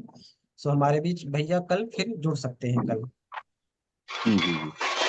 वो एक्चुअली में क्या है, जो प्लाट में जो आराधना स्थल प्लाट है वहां से लाइव हुए थे, तो आज समय कम दे पाए। तो कितने लोग हैं जो परमेश्वर को देखना चाहते हैं? हाँ जी, भैया बोला तो किसी ने नहीं है। पंकज भाई जय मसीह की। जय मसीह की। मैं तो बोला जरूर तो देखना चाहूंगी भैया। बोला तो किसी ने नहीं, हाँ, मगर भैया ने बताया है कि धर्मी लोग परमेश्वर का दर्शन देख सकेंगे। अच्छा, वही मैं बोल रहा, कितने लोग देखना चाहते हैं परमेश्वर से? भैया देखना तो सभी चाहते हैं, जो हमारा देखना निंदा चाहते हैं करते भैया। हैं हम उनको क्यों नहीं देखना चाहेंगे। हम्म प्रत्यक्ष में तो कभी नहीं दिखते, वचनों के माध्यम से बात करते हैं, तो क्यों नहीं देखना मांगेंगे भैया। तो परमेश्वर को भस्म करने वाली आग है, फिर उसको कैसे देखेंगे? पर अपन को पहले पूरे अच्छी तरह से धर्मी तो बनना पड़ेगा। जी भैया। धर्मी बन के देख सकते हैं फिर? हाँ, संतान बनेंगे, उसके समान होंगे, तब हम प्रभु को देख सकेंगे। चलिए, हमारे साथ आप एक वचन निकालिए। जी अब भैया। उससे भैया तो प्रकाश डालेंगे ही डालेंगे, जी हाँ, है ना? देख रहे। जी हाँ। भैया उसमें प्रकाश डालेंगे, लेकिन कुछ एक बातें हैं जो आप लोगों को जानने की आवश्यकता है। समय है, इसलिए मैं इस विषय पे आपके प्रकाश डाल दे रहा हूँ ना, थोड़ा सा।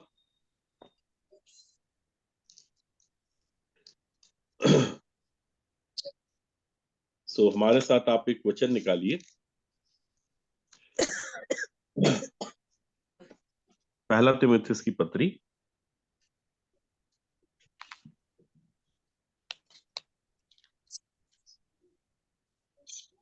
उसका 6वां अध्याय और उसका 16 पद।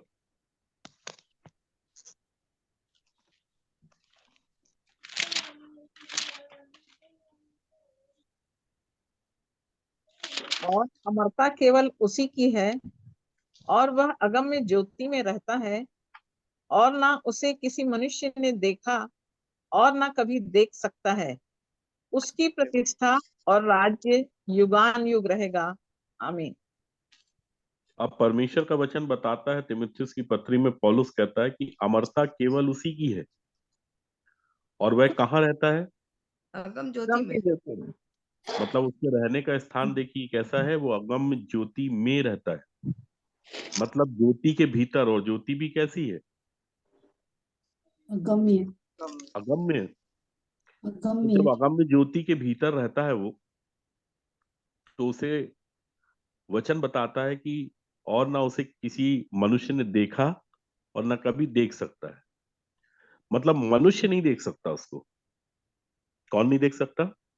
मनुष्य नहीं देख सकता। मनुष्य की आंखों में वो ताकत नहीं है कि वो परमेश्वर को देख सके। ठीक है। और कौन नहीं देख सकता उसको? मनुष्य। मनुष्य। ठीक है। अब हमारे साथ आप एक वचन और निकालिए, इब्रानियों की पत्री उसका 12 अध्याय 29 पद।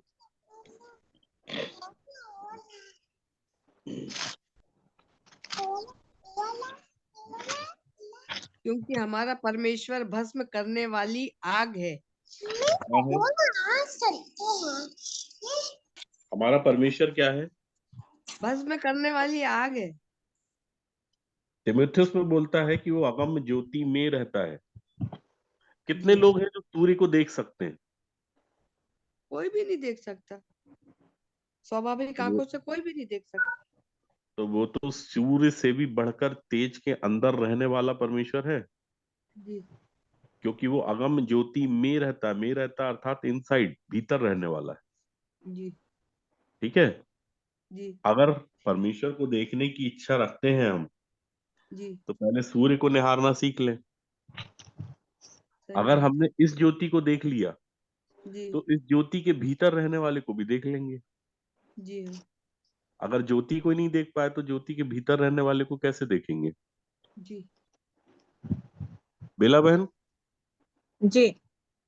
ज्योति में आना पड़ेगा। सूर्य को ही नहीं देख पा रहे हैं, तो सूर्य के भीतर अगर कोई रहता होगा तो उसको कैसे देखेंगे? और ये तेज कैसा है? अगम्य ज्योति। मतलब सूर्य भी कहीं नहीं लगता इसके सामने। तो समझ रहे हैं आपने? और सूर्य के भीतर जो रह रहा है वो कैसा है? भस्म इब्रानियों की करने वाली पत्री, आग। इब्रानियों की पत्री 12 अध्याय उसके 29 पद में क्या बताया? जो भस्म अगम्य करने ज्योति में वाली आग। रहता है वो है कैसा? भस्म करने वाली आग। तो आग बनना पड़ेगा फिर, हाँ भैया। क्योंकि मनुष्य तो नहीं देख पाएगा उसको। अगर परमेश्वर को देखना है तो हमको परमेश्वर के समान बनने की आवश्यकता है फिर। ठीक है। जी। अच्छा, अंधेरा उजाले को कभी देख पाएगा? नहीं देख पाएगा। नहीं देख सकता ना। नहीं देख पाएगा। चलिए, हमारे साथ आप एक वचन और निकालिए, पहला यूहन्ना की पत्री उसका पहला अध्याय उसका 5वां पद।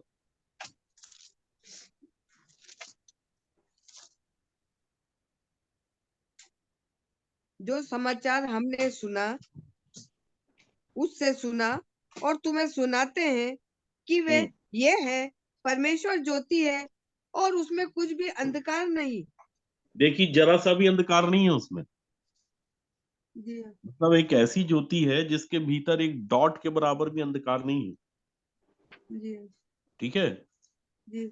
और अगर ऐसे परमेश्वर को देखना है तो हमें भी ऐसी ही ज्योति बनने की आवश्यकता है, क्योंकि ज्योति ही ज्योति को निहार पाएगा। जी। समझ रहे हैं आप? जो जी हाँ। समाचार हमने उससे सुना, तुम्हें सुनाते हैं, वह यह है कि परमेश्वर ज्योति है जी हाँ। और उसमें कुछ भी अंधकार नहीं। जी हाँ। आगे पढ़िए 6 पद को।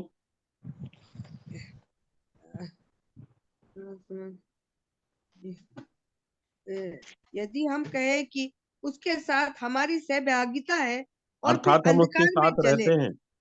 यदि जी हाँ। हम कहें कि हम उसके साथ रहते हैं, अर्थात हमारी उसके साथ सहभागिता है, ठीक है, जी हाँ। और फिर अंधकार में चले तो हम झूठे हैं, बोलता है। हाँ।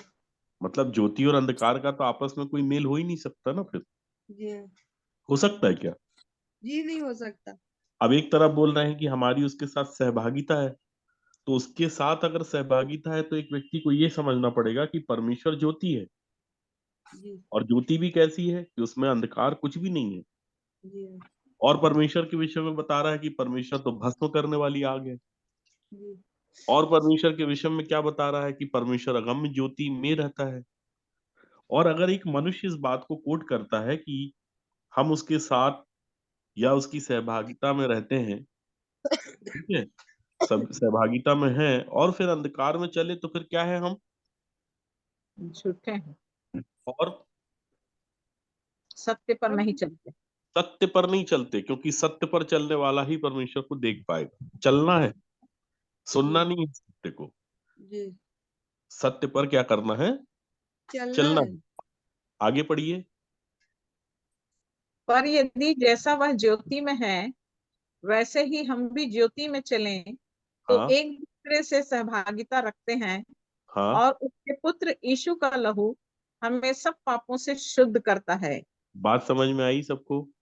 जी यदि जैसा वह ज्योति में है मतलब वही तो बता रहा था ना पौलुस, यूहन्ना भी यही बात बता रहा अपनी पत्री में। देखिए, चेले भी अलग अलग बातें नहीं करते।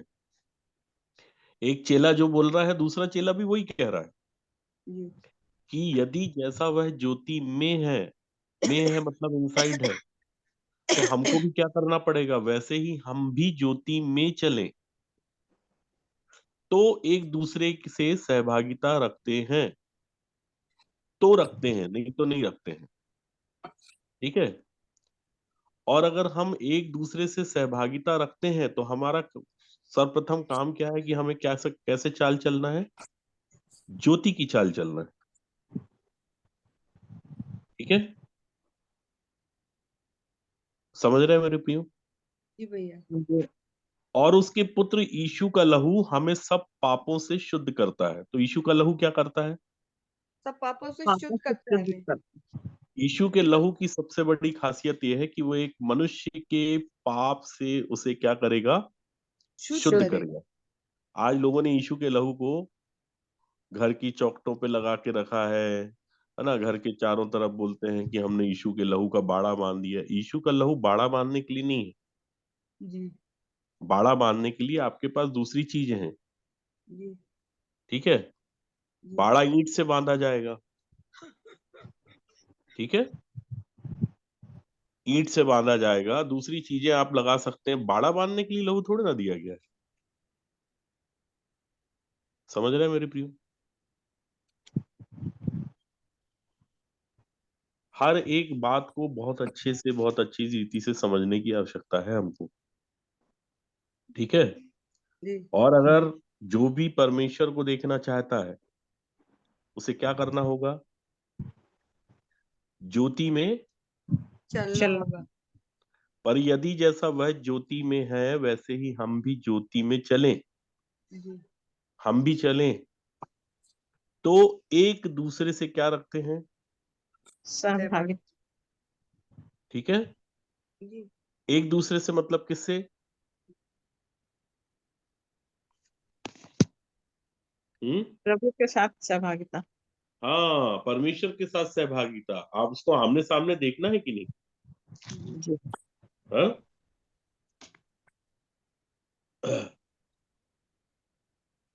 चलिए हमारे साथ एक वचन इसी के बाद निकालें। पहला यूहन्ना 3 अध्याय।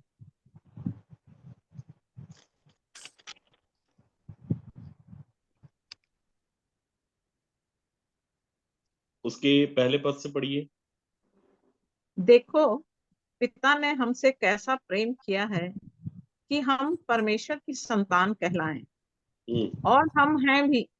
हम्म इस कारण संसार हमें नहीं जानता, क्योंकि उसने उसे भी नहीं जाना। हाँ, हे प्रियो, अब हम परमेश्वर की संतान हैं, अब और हम परमेश्वर की संतान हैं। हे प्रियो, अब हम परमेश्वर की संतान हैं। आगे पढ़िए। अभी तक यह प्रकट नहीं हुआ कि हम क्या कुछ होंगे। हाँ, इतना जानते हैं कि जब वह प्रकट होगा तो हम उसके समान होंगे, हाँ, क्योंकि उसको वैसा ही देखेंगे जैसा वह है।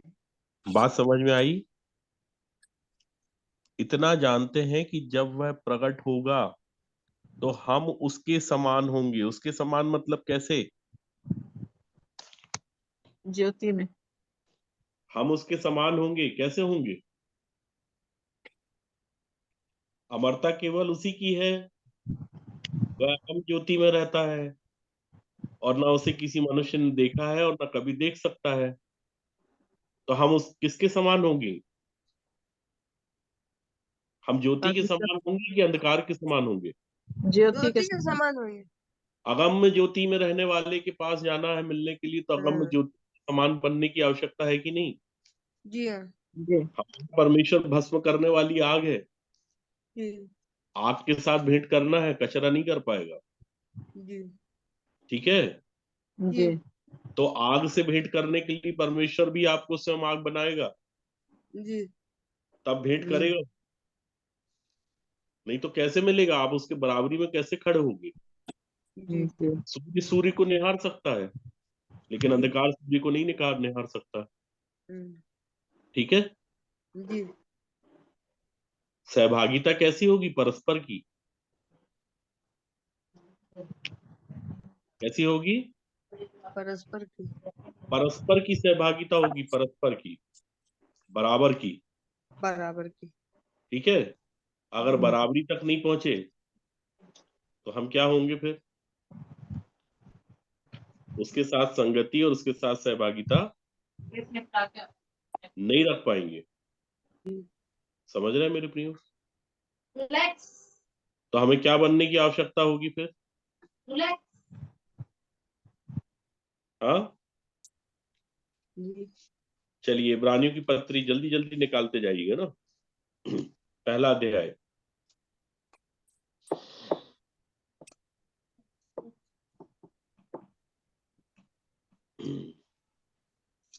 इब्रानियों की पत्री उसका 1 अध्याय और उसके 7 पद को पढ़िए। और स्वर्गदूतों के विषय में ये कहता है, वे अपने दूतों को पवन और अपने सेवकों को धधकती हुई आग बनाता है। आमीन। परमेश्वर से मिलना है ना, जी हाँ। क्योंकि हमारा परमेश्वर तो भस्म करने वाली आग है। और सेवक को कैसा बना देता है वो? धधकती हुई आग। धधकती हुई आग बनाता है, तब तो मिलेगा वो। धधकती हुई आग ही अगम्य ज्योति में जा पाएगी मेरे प्रियो। जी ठीक है? जी अमरता केवल उसी की है और वह अगम्य ज्योति में रहता है और ना उसे किसी मनुष्य ने देखा है और ना कभी देख सकता है। उसकी प्रतिष्ठा और राज युगानुयुग तक होता रहे।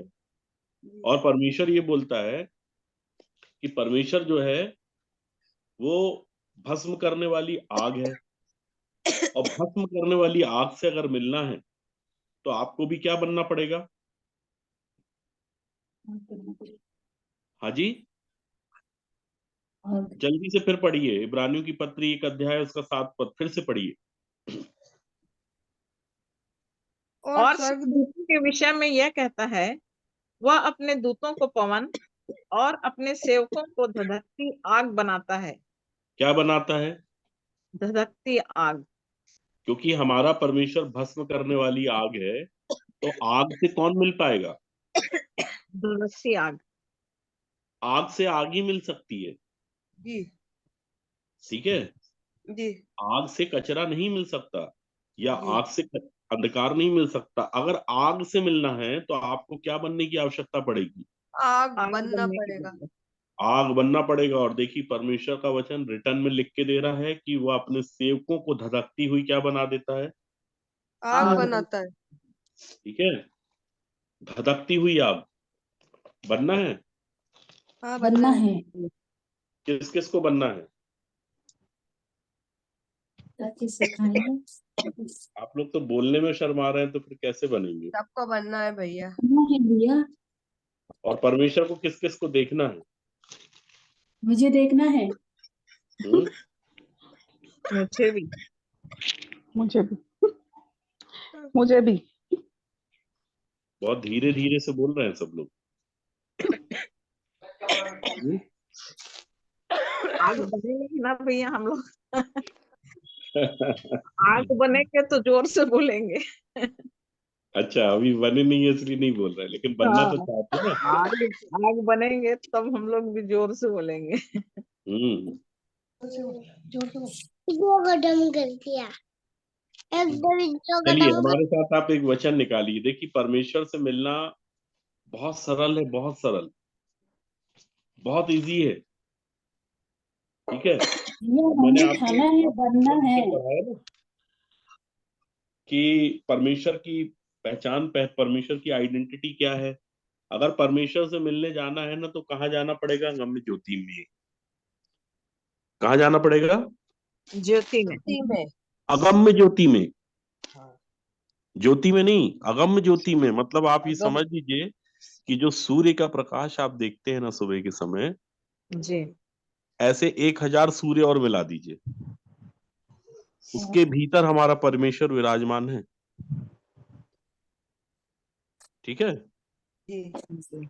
उसके भीतर परमेश्वर विराजमान है। तो इस वाले सूर्य की तो आंच सह नहीं पा रहा एक व्यक्ति, पानी है। उसको देख नहीं पा रहा है। तो वो ज्योति जो है, जहां पे कुछ भी अंधकार नहीं, एक डॉट के बराबर भी अंधकार नहीं है, वहां पे हमारे परमेश्वर विराजमान है। ठीक है, और उनको देखने के लिए कहाँ जाना पड़ेगा? अगम ज्योति में। अगम ज्योति में जाना पड़ेगा, उसके भीतर जाना पड़ेगा। तो जाएंगे आप लोग? जाएंगे भैया। हाँ, जी जाएंगे। तो जाने के लिए एक शर्त है। जी ठीक है, जी उस भैया। शर्त को पूरी करना होगा। जी हमारे साथ आप निकालिए मत्ती रची सुसमाचार,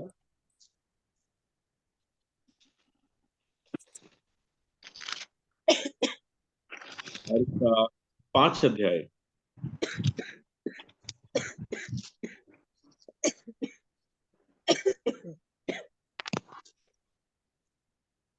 और उसके 8 पद को पढ़िए। धन्य है वे जिनके मन शुद्ध हैं, क्योंकि वे परमेश्वर को देखेंगे। कौन देखेंगे? जिनके मन शुद्ध। मन शुद्ध।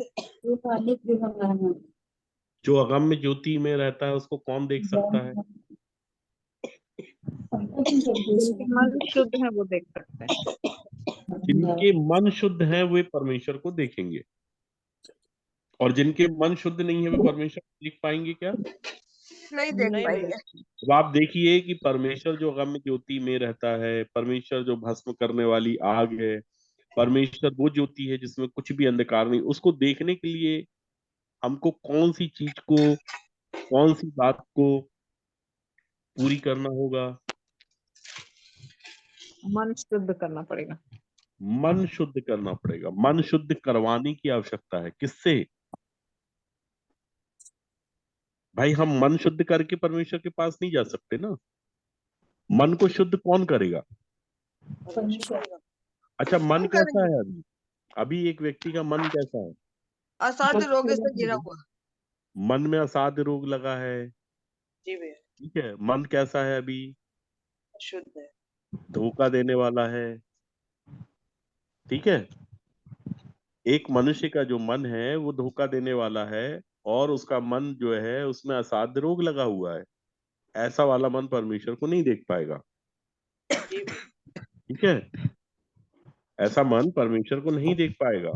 जल्दी से हमारे साथ आप एक वचन और निकालिए, भजन संहिता 51 अध्याय,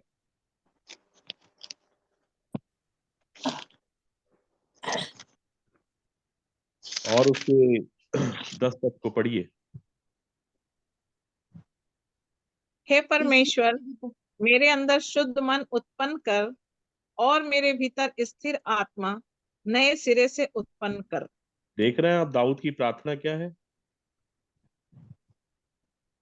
ये 51 अध्याय के ऊपर कोई हेडिंग है क्या? परमेश्वर हमारा रक्षक।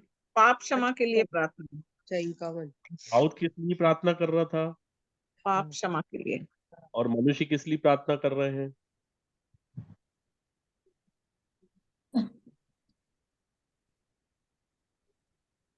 किस लिए कर रहे हैं प्रार्थना? आज एक मनुष्य की प्रार्थना क्या होती है? परमेश्वर के पास आता तो क्या प्रार्थना करता है? ये दे वो दे, मांगता ही रहता है। इसी का 51 अध्याय का 2 पद पढ़िए। मुझे भली भांति धोकर मेरा अधर्म दूर कर और हाँ, मेरा पाप छुड़ाकर मुझे शुद्ध कर। इसी का 5 पद पढ़िए। देख, मैं अधर्म के साथ उत्पन्न हुआ और पाप के साथ अपनी माता के गर्भ में पड़ा। 4 पद पढ़िए। मैंने केवल तेरे ही विरुद्ध पाप किया और जो तेरी दृष्टि में बुरा है वही किया है, ताकि तू बोलने में धर्मी और न्याय करने में निष्कलंक ठहरे। 6 पद को पढ़िए। देख, तू हृदय की सच्चाई से प्रसन्न होता है और मेरे मन ही में ज्ञान सिखाएगा। 7 पद को पढ़िए। जुफा से मुझे शुद्ध कर तो मैं पवित्र हो जाऊंगा। मुझे धो और मैं हिम से भी अधिक श्वेत बनूंगा। क्यों बोल रहा था कि मैं हिम से भी अधिक श्वेत बनूंगा?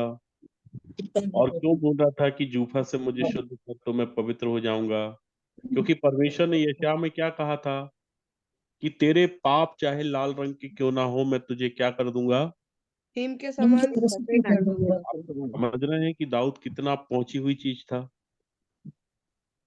ऐसे ही थोड़ी ना परमेश्वर ने दाऊद को कह दिया था कि मेरे मन का सा व्यक्ति है।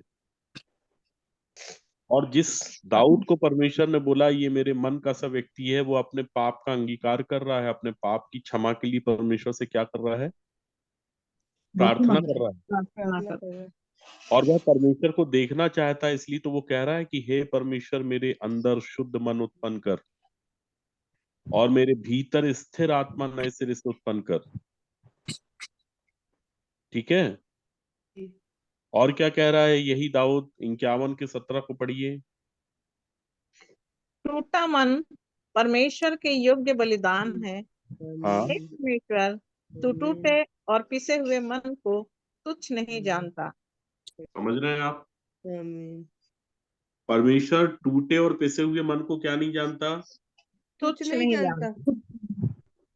परमेश्वर टूटे और पिसे हुए मन को तुच्छ तुच्छ नहीं नहीं जानता। जानता। एक व्यक्ति आए तो परमेश्वर के पास टूट के, आमीन। अगर हम टूटा हुआ मन लेके परमेश्वर के पास आएंगे तो टूटा हुआ मन परमेश्वर की योग्य बलिदान है। आमीन। जब टूटा हुआ मन लेके एक व्यक्ति परमेश्वर के पास आता है, पिसा हुआ मन लेके जाता है, तो परमेश्वर उसको क्या नहीं जानता? तुच्छ नहीं जानता। और ऐसे टूटे हुए और ऐसे पिसे हुए मन को परमेश्वर क्या करेगा? योग्य बलिदान है।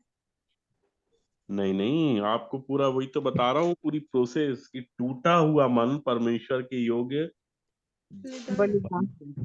बलिदान है। और परमेश्वर जो है वो टूटे और पिसे हुए मन को क्या नहीं जानता? तुच्छ नहीं जानता। और ऐसे टूटे और पिसे हुए मन को परमेश्वर क्या करेगा? शुद्ध करेगा। ग्रहण करेगा। शुद्ध करेगा, शुद्ध परमेश्वर शुद्ध करेगा। ऐसे टूटे और पिसे हुए मन को, जैसा टूटा और पिसा हुआ मन दाऊद का है, परमेश्वर के पास वो आ रहा है ना, तो टूटे और पिसे हुए मन से आ रहा है मेरे प्रियो। जी। वो टूटा और पिसा हुआ मन ही तो कह रहा है कि मैं अधर्म के साथ उत्पन्न हुआ और पाप के साथ अपनी माता के गर्भ में पड़ा। और वो टूटा और पिसा हुआ मन ही तो कह रहा है कि मुझे भली भांति धोकर मेरा अधर्म दूर कर और मेरा पाप छुड़ाकर मुझे शुद्ध कर। और कहता है वो टूटा और पिसा हुआ मन 3 में क्या बोलता है? 51 के 3 में, मैं तो अपने अपराधों को जानता हूँ और आप मेरा जानते पाप हैं कि नहीं? निरंतर मेरी दृष्टि में रहता है। आप और मैं जानते हैं कि नहीं कि मैं अपने अपराधों को जानता हूँ, कहता, और जी मेरा हाँ। पाप निरंतर मेरी दृष्टि में रहता है। जी हाँ।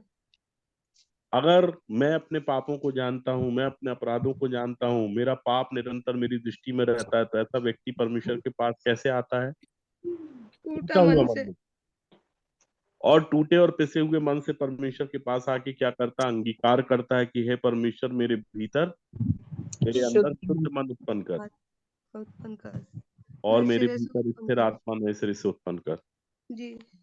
मुझे अपने सामने से निकालना दे। 11 पद को पढ़िए क्या बोलता है। और मुझे अपने सामने से निकाल ना दे और अपने हाँ, पवित्र आत्मा को मुझसे अलग ना कर दूं। अब आप बताइए कि परमेश्वर के सामने खड़े होना है तो एक व्यक्ति को कैसा वाला मन लेके आना पड़ेगा? टूटा मन। तब परमेश्वर बोलेगा इज़राइल के लिए, अर्थात शुद्ध मन वालों के लिए परमेश्वर भला भला है। बात समझ रहे हो मेरे प्रियो? जी। अगर परमेश्वर के सामने खड़े होना है तो परमेश्वर के सामने खड़े होने की योग्य बनने की आवश्यकता है, अर्थात हमको शुद्ध मन से परमेश्वर के पास आने की आवश्यकता है। और अगर मेरा और आपका मन शुद्ध हो गया मेरे प्रियो, तो आपको परमेश्वर को देखने से कोई नहीं रोक सकता। Praise the Lord. Praise the Lord. तब परमेश्वर बोलता है धन्य है वे जिनके मन शुद्ध हैं, क्योंकि वे परमेश्वर को देखेंगे, वे परमेश्वर को निहारेंगे, वे परमेश्वर के सामने खड़े होंगे। उनको परमेश्वर अपने सामने से निकाल ना देगा। समझ रहे हैं मेरे प्रियो? जी भाई। तो भैया तो इस पर प्रकाश डालेंगे, लेकिन चूंकि बात ऐसा, वचन ऐसा निकल गया, कमलेश भाई से मैंने पूछा तो मैं बोला थोड़ा सा मैं प्रकाश डाल देता हूँ, समय है। भैया बोल रहे थे कि कल और बताऊंगा मैं आगे, ऐसा बोल रहे जी थे। बिल्कुल बिल्कुल बताएंगे भैया, बताएंगे और हाँ बताएंगे। मैं ये थोड़ी ना बोल रहा हूँ कि भैया नहीं बताएंगे, भैया जी बताएंगे। जी हाँ, ठीक है। जी भैया। थोड़ा मैंने भी आपने भी बता दिया। बताया। जी हाँ, आपने भी बताया, वो तो जल्दी जल्दी में अधूरा हो गया। आपने भी पूरा कर दिया, बचा कुछ और पूरा कर देंगे। नहीं नहीं, बच्चा कुछ पूरा नहीं किया मैंने, तो अभी थोड़ा सा प्रकाश डाला है। अभी भैया जी हाँ, उसको पूरा डेप्थ में लेके जाएंगे। पूरा करेंगे। जी हाँ। ठीक है। जी भैया। तो मेरे प्रियो, परमेश्वर हम सबों की सहायता करे। और परमेश्वर के सामने अगर खड़े होना है तो कैसे खड़े होना है? हाँ, शुद्ध मन के साथ। शुद्ध मन से। परमेश्वर को कौन देख सकता है? शुद्ध मन वाले। शुद्ध मन धन्य है वाले। वे जिनके मन शुद्ध हैं, मन शुद्ध है। क्योंकि वे परमेश्वर को देखेंगे। और ये बोला किसने? ये परमेश्वर ने। बात बोला किसने? दाऊद। यीशु परमेश्वर मसीह ने अपने चेलों से यीशु कहा। मसीह ने बोला, यीशु मसीह ने चेलों को बताया, परमेश्वर को देखने का रहस्य बताया कि ने। परमेश्वर को कौन लोग देख पाएंगे। ये कोई भविष्यद्वक्ता नहीं कह रहा, ये परमेश्वर का पुत्र स्वयं प्रभु यीशु मसीह बता रहा है कि जो परमेश्वर को देखेंगे उनका क्राइटेरिया क्या है, ठीक है, उनकी योग्यता क्या है। एक योग्य व्यक्ति ही देख पाएगा परमेश्वर को, अयोग्य व्यक्ति नहीं देख पाएगा। समझ रहे हैं मेरे प्रियो? तो जी। परमेश्वर को देखने की योग्यता क्या है? शुद्ध मन वाले। धन्य है वे जिनके मन शुद्ध हैं। जिनके मन शुद्ध नहीं होंगे वो परमेश्वर को नहीं देख पाएंगे। ठीक है। ना परमेश्वर को देख पाएंगे, ना परमेश्वर के लोगों को देख पाएंगे। और यही कारण था कि मसीह उनके सामने खड़ा था, और मसीह जिसके भी सामने खड़ा रहा तो वो बोलता रहा धन्य हो कि तू परमेश्वर की ओर से गुरु होके आया है। ठीक है। क्यों? क्योंकि उसने नए सिरे से जन्म लिया ही नहीं था, तो उसको पता ही नहीं कि सामने खड़ा कौन है। परमेश्वर का पुत्र प्रभु यीशु मसीह जो खड़ा था, वो स्वर्ग का राज्य खड़ा था सामने, और किसी को दिखाई नहीं दे रहा था वो। और दिखाई नहीं दे रहा था तो उसका कारण क्या था? ना दिखने का कारण क्या था? मन शुद्ध नहीं था, इसलिए। मन शुद्ध नहीं थे। समस्या तो यही थी ना। अगर मन शुद्ध होते तो दिखाई दे जाता, और जिनके मन शुद्ध थे उन्होंने देख लिया। अरे अशुद्ध मन वालों ने तक उसको पहचान लिया, उसको आइडेंटिफाई कर लिया। लेकिन मनुष्य की स्थिति क्या है कि वो देख ही नहीं पा रहा। इसलिए तो लिखा हुआ है, साफ से लिखा हुआ है बाइबल में कि मनुष्य उसको नहीं देख सकता। ठीक है। क्योंकि मनुष्य के भीतर क्या है? अशुद्ध मन। अशुद्धता है। मनुष्य के भीतर ही तो उसका अशुद्ध मन है। मनुष्य के भीतर ही तो उसका धोखा देने वाला एक मन लगा हुआ है, रखा हुआ है, जिससे वो अपने से दूर नहीं करना चाह रहा। उस धोखेबाज के साथ रह के बहुत कंफर्टेबल है वो। ठीक है। जी। मेरे प्रियो, परमेश्वर हम सबों की सहायता करे कि मैं परमेश्वर के पास आऊं, आप परमेश्वर के पास आए, और परमेश्वर से ऐसे ही छाती पीट के, जैसे दाऊद ने कहा कि हे परमेश्वर मेरे भीतर शुद्ध मन उत्पन्न कर, अर्थात पैदा कर दे। ये मन को निकाल मेरे जी भीतर से। इसी मन ने तो धोखा दे दिया था ना, धोखा दिलवा दिया था दाऊद को। जी और दाऊद परमेश्वर से दूर नहीं रहना चाहता। और जितने भी लोग जिनको परमेश्वर कहता है, ठीक है, कि ये मुझे प्रसन्न करने वाले, वो कोई भी परमेश्वर से अलग नहीं रहना चाहता, परमेश्वर से दूर नहीं रहना चाहता, परमेश्वर के निकट आना चाहता है। लेकिन परमेश्वर के निकट आके परमेश्वर को देखना चाहेगा कि नहीं? और परमेश्वर के निकट आएंगे तो हम प्रेम में पवित्र और निष्कपट हो जाएंगे, निर्दोष हो जाएंगे उसके पास आके, है ना। आज मनुष्य अपने आप को खुद से शुद्ध कर रहा है, ठीक है, खुद से शुद्ध कर रहा है। खुद से शुद्ध हो सकता है क्या? नहीं हो सकता। बस परमेश्वर के पास एक व्यक्ति आएगा, अपनी बीमारी बताएगा, अपनी समस्या बताएगा और छाती पीटेगा और भक्ति के शोक में आएगा कि प्रभु मुझे शुद्ध मन दे दे, मैं आपको देखना चाहता हूँ। सभी देखना चाह रहे हैं परमेश्वर को, लेकिन समस्या क्या है कि परमेश्वर उनको दिखाई क्यों नहीं दे रहा? क्योंकि परमेश्वर हमारा भस्म करने वाली आग है। अब मनुष्य के सामने खड़ा हो जाएगा तो मनुष्य क्या हो जाएगा? जीवित ना रहेगा, भस्म हो जाएगा ना मनुष्य, भस्म हो जाएगा। भाई। अगर मान लीजिए परमेश्वर अभी किसी की भी समझ आके खड़ा हो जाए तो भस्म नहीं हो जाएगा वो? जी भैया हो जाएगा। इसलिए तो वो बादल की आड़ से और इधर उधर से बात कर रहा था। क्यों कर रहा था? उसका टेम्परामेंट लोग नहीं जानते ना अभी, इसलिए ऐसी ऐसी बातें कर देते हैं। समझ रहे हैं प्रेमियों? अगर उसका टेम्परामेंट जान जाए, उसका नेचर जान जाए, उसका स्वभाव जान जाए, तब लोग ऐसी बातें नहीं करेंगे जैसे आज करते हैं, ठीक है। और शर्त क्या है कि परमेश्वर के सामने अगर खड़े होना है एक व्यक्ति को, तो उसे क्या करना पड़ेगा? परमेश्वर के पास आना पड़ेगा, अपनी बुरी चाल से फिरना होगा और परमेश्वर से छाती पीट के यही बोलना पड़ेगा कि हे परमेश्वर, मुझ पापी पर दया कर। दया कर। तब परमेश्वर क्या करेगा? दया करेगा। दया करेगा। जल्दी से हमारे साथ एक दो वचन और है, वो निकाल लीजिए। पहला राजा 19 अध्याय और उसका 11 पद पढ़िए।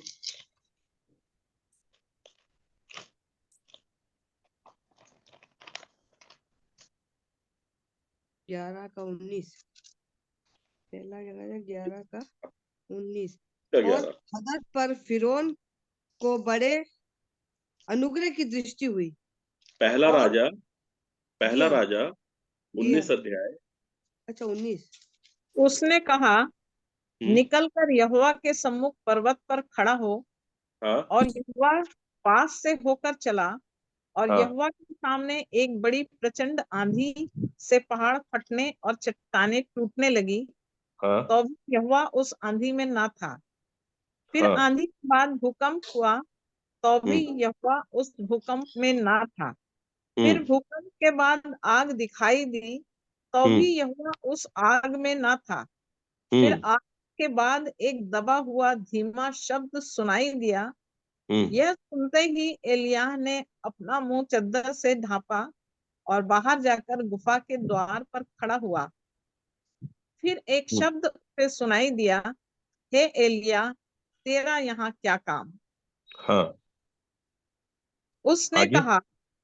उसने कहा, मुझे सेनाओं के परमेश्वर यहोवा के निमित्त बड़ी जलन हुई, क्योंकि इस्राएलियों ने तेरी वाचा टाल दी और तेरी वेदियों को गिरा दिया है और तेरे नबियों को तलवार से घात किया है, और मैं ही अकेला रह गया हूँ और वे मेरे प्राणों के भी खोजी हैं।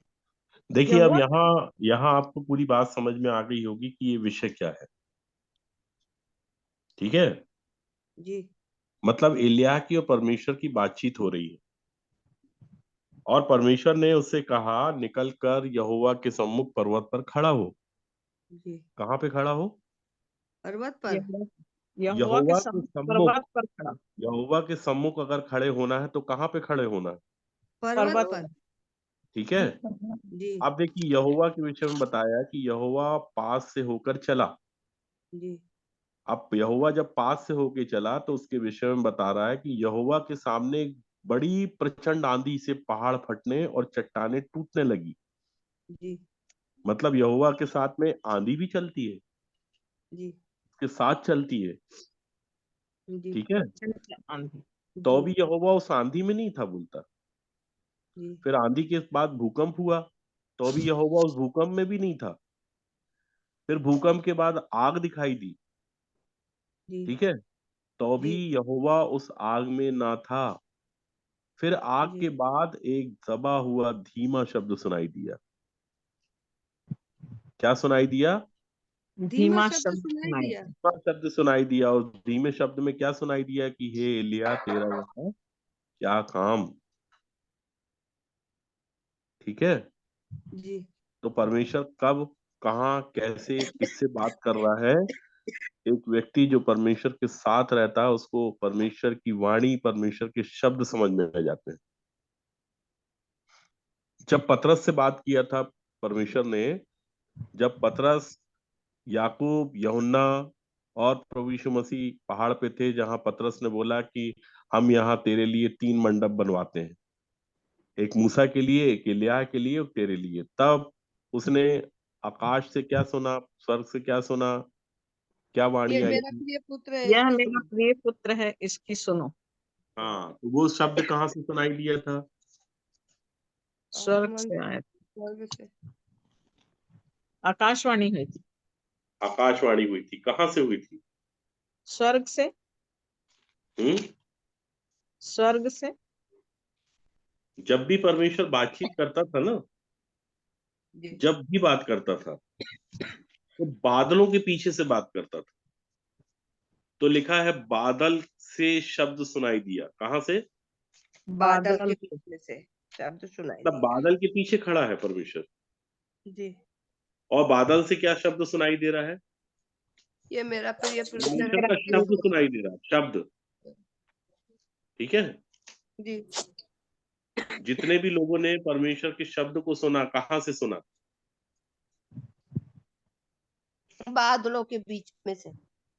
ठीक है, जी तो परमेश्वर बादलों के पीछे से भी बात करता है, परमेश्वर आग में से भी बात करता है। तो परमेश्वर का नेचर, परमेश्वर का टेम्परामेंट एक व्यक्ति को समझ में जाता है, और वो उसको आता है जो परमेश्वर के साथ में रहने लगता है। ठीक है ना? सबको नहीं आती ये बात समझ में। आ रहा मेरे प्रियो? इसलिए वो आंधी को शांत करने की ताकत भी रखता है। ठीक है ना? अब जल्दी से एक वचन हमारे साथ और निकालिए, अय्यूब की पुस्तक, उसका 38 अध्याय।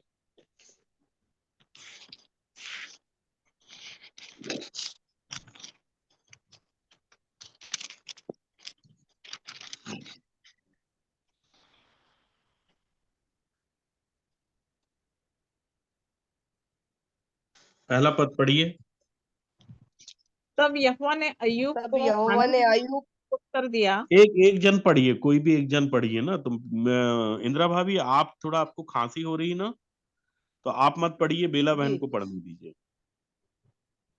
तब यहोवा ने अय्यूब को आंधी में से यूं उत्तर दिया, हाँ, यह कौन है जो अज्ञानता की बातें कहकर युक्ति को बिगाड़ना चाहता है।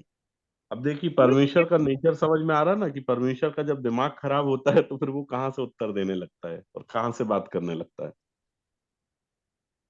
ठीक है, जी, कहाँ से बात किया परमेश्वर ने? आंधी में आंधी, से। आंधी में से। आंधी क्या करती है? सब कुछ डिस्ट्रॉय कर देती है। आप समझ लीजिए, जब भी आंधी चलती तो क्या होता है? उथल पुथल कर आपने देती है देखा बेटा। आंधी चलते, देखा किसी ने? जी हाँ, सब, सबने देखा है। हाँ, उड़ा ले जाता है आंधी। हाँ, समझ लीजिए आप बात को। बंद। मतलब यहाँ दिमाग खराब है परमेश्वर का। युग से बात कर रहा, बोल रहा कौन है जो मेरी युक्ति को अज्ञानता के कारण बिगाड़ना चाहता है। बिगाड़ना चाहता है। ये युक्ति परमेश्वर की है, और उसकी अज्ञानता के कारण क्या हो रही है? उसकी युक्ति बिगड़ रही है। तो दिमाग खराब हो गया है परमेश्वर का। ठीक है, मरकुस 9 अध्याय,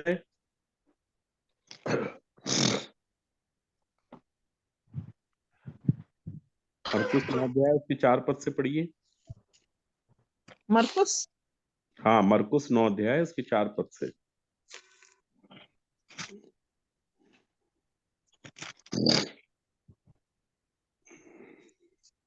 और उन्हें मूसा के साथ एलिय्याह दिखाई दिया। वे यीशु के साथ बातें करते थे।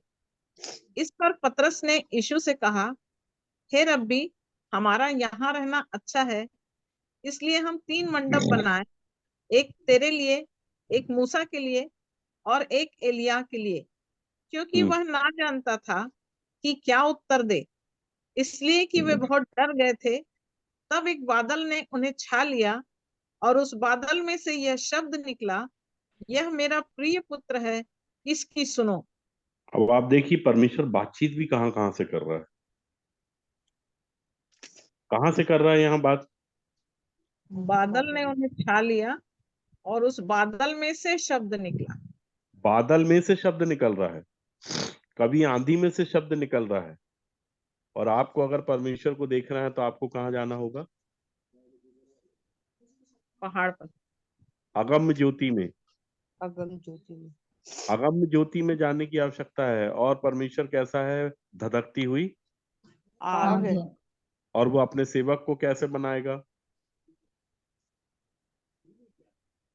अब भी पढ़ा ना हमने इब्रानियों की पत्री में, अपने सेवक को क्या बनाएगा? आग बनाएगा। आग बनाएगा। और परमेश्वर हमारा क्या है? भस्म करने वाली आग है। हाँ, तो आग ही आग के सामने खड़ा हो पाएगा ना? जी। होगा कि नहीं होगा? अब शब्द नहीं सुनाई देगा, आप परमेश्वर को आमने सामने देखोगे, जैसा वो है वैसा आप उसको देखोगे। यूहन्ना कह रहा था कि जैसा प्रकट होगा, अभी नहीं है प्रकट बोलता। हे प्रियो, हम परमेश्वर की संतान हैं और अभी तक ये प्रकट नहीं हुआ कि हम क्या कुछ होंगे। ठीक है, अर्थात परमेश्वर हमको क्या कुछ बनाएगा। लेकिन इतना जानते हैं कि जब वह प्रकट होगा तो हम उसके समान होंगे। जैसा वो है बिल्कुल एज इट इज हमको वैसे ही बनाएगा। समझ रहे हैं मेरे प्रियो? तो उसके लिए है एक मनुष्य को शुद्ध मन वाला बनने की आवश्यकता। और शुद्ध मन वाला कैसे बन पाएगा? बस हमको एक ही काम करना है, परमेश्वर के पास आना है, अपने घुटने टेकना है, अपनी छाती पीटना है, पश्चाताप करना है और परमेश्वर से ये वर मांगना है, अर्थात ये वरदान मांगना है कि हे परमेश्वर, मुझ पापी पर दया दया कर। कर, मुझ पर अपना अनुग्रह कर। मैं बहुत बीमार हूँ परमेश्वर, बहुत सी बातें मेरे जीवन में वर्तमान है जिनसे मैं छूटना चाहता हूँ, जिनसे मैं छुटकारा चाहता हूँ पिताजी। मैं बोलने में तो बोलता था अभी तक कि मेरा उद्धार हो गया, उद्धार हो गया, लेकिन अभी तक मुझे ये नहीं पता था कि उद्धार के कितने चरण हैं, कैसे एक मनुष्य का उद्धार होता है। और अगर मेरा उद्धार हो गया तो मैं अभी भी झूठ क्यों बोल रहा हूँ? मेरा उद्धार हो गया तो मैं अभी भी कपट क्यों करता हूँ, ईर्ष्या करता हूँ, लड़ाई करता हूँ, झगड़ा करता हूँ, बैर करता हूँ? ये सारी चीजें मेरे जीवन में वर्तमान है मेरे पिता, इनसे मुझे आप छुड़ा लीजिए जी, आमीन। और मेरे भीतर शुद्ध मन उत्पन्न कीजिए, जी, मेरे भीतर स्थिर आत्मा नए सिरे से उत्पन्न कीजिए। जी, ये प्रार्थना होनी चाहिए जैसे दाऊद कर रहा था। जी, परमेश्वर की मन का सा व्यक्ति देखिए कितनी अच्छी प्रार्थना कर रहा था, जी, क्योंकि एक अभिषिक्त मनुष्य व्यभिचार में गिर पड़ा। जी। उसने वो किया जो परमेश्वर की दृष्टि में बुरा है। तो वो कैसे परमेश्वर के सामने खड़े रहने की योग्य है मेरे प्रियो? जी, और मैं कैसे परमेश्वर के सामने खड़े रहने की योग्य हूँ? हम कैसे परमेश्वर के सामने खड़े रहने की योग्य हैं? क्या ये योग्यता है परमेश्वर के सामने खड़े होने की? जी, नहीं, क्या ये योग्यता है गम्य ज्योति के सामने खड़े होने की? जी, नहीं, क्या ये योग्यता है जिसमें कुछ भी अंधकार नहीं, एक डॉट के बराबर भी अंधकार नहीं? क्या ये योग्यता है कि एक मनुष्य भस्म करने वाली आग के सामने खड़ा हो पाएगा? जी, उसका काम ना जल जाएगा मेरे प्रियो, जल जाएगा। लकड़ी, घास, फूस उसके सामने टिक नहीं पाएगी। सो मेरे प्रियो, इस रात्रि में परमेश्वर अपने वचन के अनुसार हमसे बोले, हमसे बातचीत करे और हमें अपने योग्य बना दे। ठीक है? सो आप सबों को एक बार फिर प्रभु यीशु मसीह के मधुर और मीठे नाम में परमेश्वर पिता की ओर से, प्रभु यीशु मसीह की ओर से, पवित्र आत्मा की ओर से मेरा प्रेम भरा नमस्कार आप सबों को मेरा जय मसीह की। आज जो भी वचन जय बोला मसीह गया की। परमेश्वर की आत्मा की उपस्थिति में बोला गया मेरे प्रियो, और चूंकि मैं भी आपसे बहुत प्रेम करता हूँ और इस प्रेम के कारण ही मैं विवश हूँ मेरे प्रियो कि मैं उन बातों को आपको बताऊं, समझाऊं, जिसके द्वारा हमारे जीवन में हमारी आत्मिक उन्नति होगी। और जितनी भी रुकावटें हैं उन्हें हम खुद से दूर करें और परमेश्वर के पास आए, परमेश्वर की निकटता में आए, ठीक है, और हम ज्योति की संतान ठहरने पाए। बने। सो आप सबों को जय मसीह की। जय मसीह। जय मसीह की सभी को। अब आपके पास समय है, अगर किसी को कुछ बोलना है तो आप बोल सकते हैं मेरे प्रियो।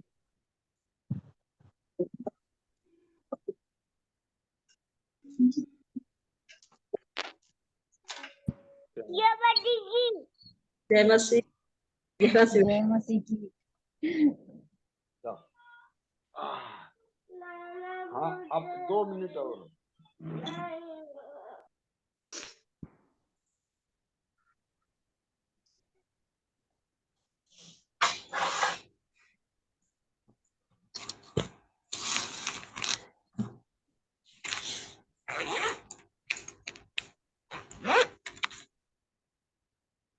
भाई कमलेश, समय था तो मैंने थोड़ा समय ले लिया आज, है ना? हाँ हाँ जी, बिल्कुल बिल्कुल। वहाँ चाहता हूँ अगर समय ज्यादा ले लिया तो। नहीं नहीं, अभी तो 10 भी नहीं बजे हैं अपन। इतना समय तक तो क्या, उससे ऊपर भी तो बैठते ही हैं। आपने बताया ना कि आज आशीष भैया थोड़ा कम समय के लिए आए, तो मैं बोला टाइम तो काफी बचा हुआ था। हाँ नहीं, बहुत बचा हुआ था, अच्छा और ले लिया आप। जी आपका जी जी, धन्यवाद भैया, आपने टाइम दे दिया थोड़ा सा। चलिए परमेश्वर पिता का धन्यवाद और महिमा सारी उसको मिलने पे है। तो कल फिर हम 7 बजे से लेके 7:30 बजे तक प्रार्थना का और गीत का समय रहेगा, और 7:30 से लेके आगे का भाग वचन का रहेगा। और हमारे बीच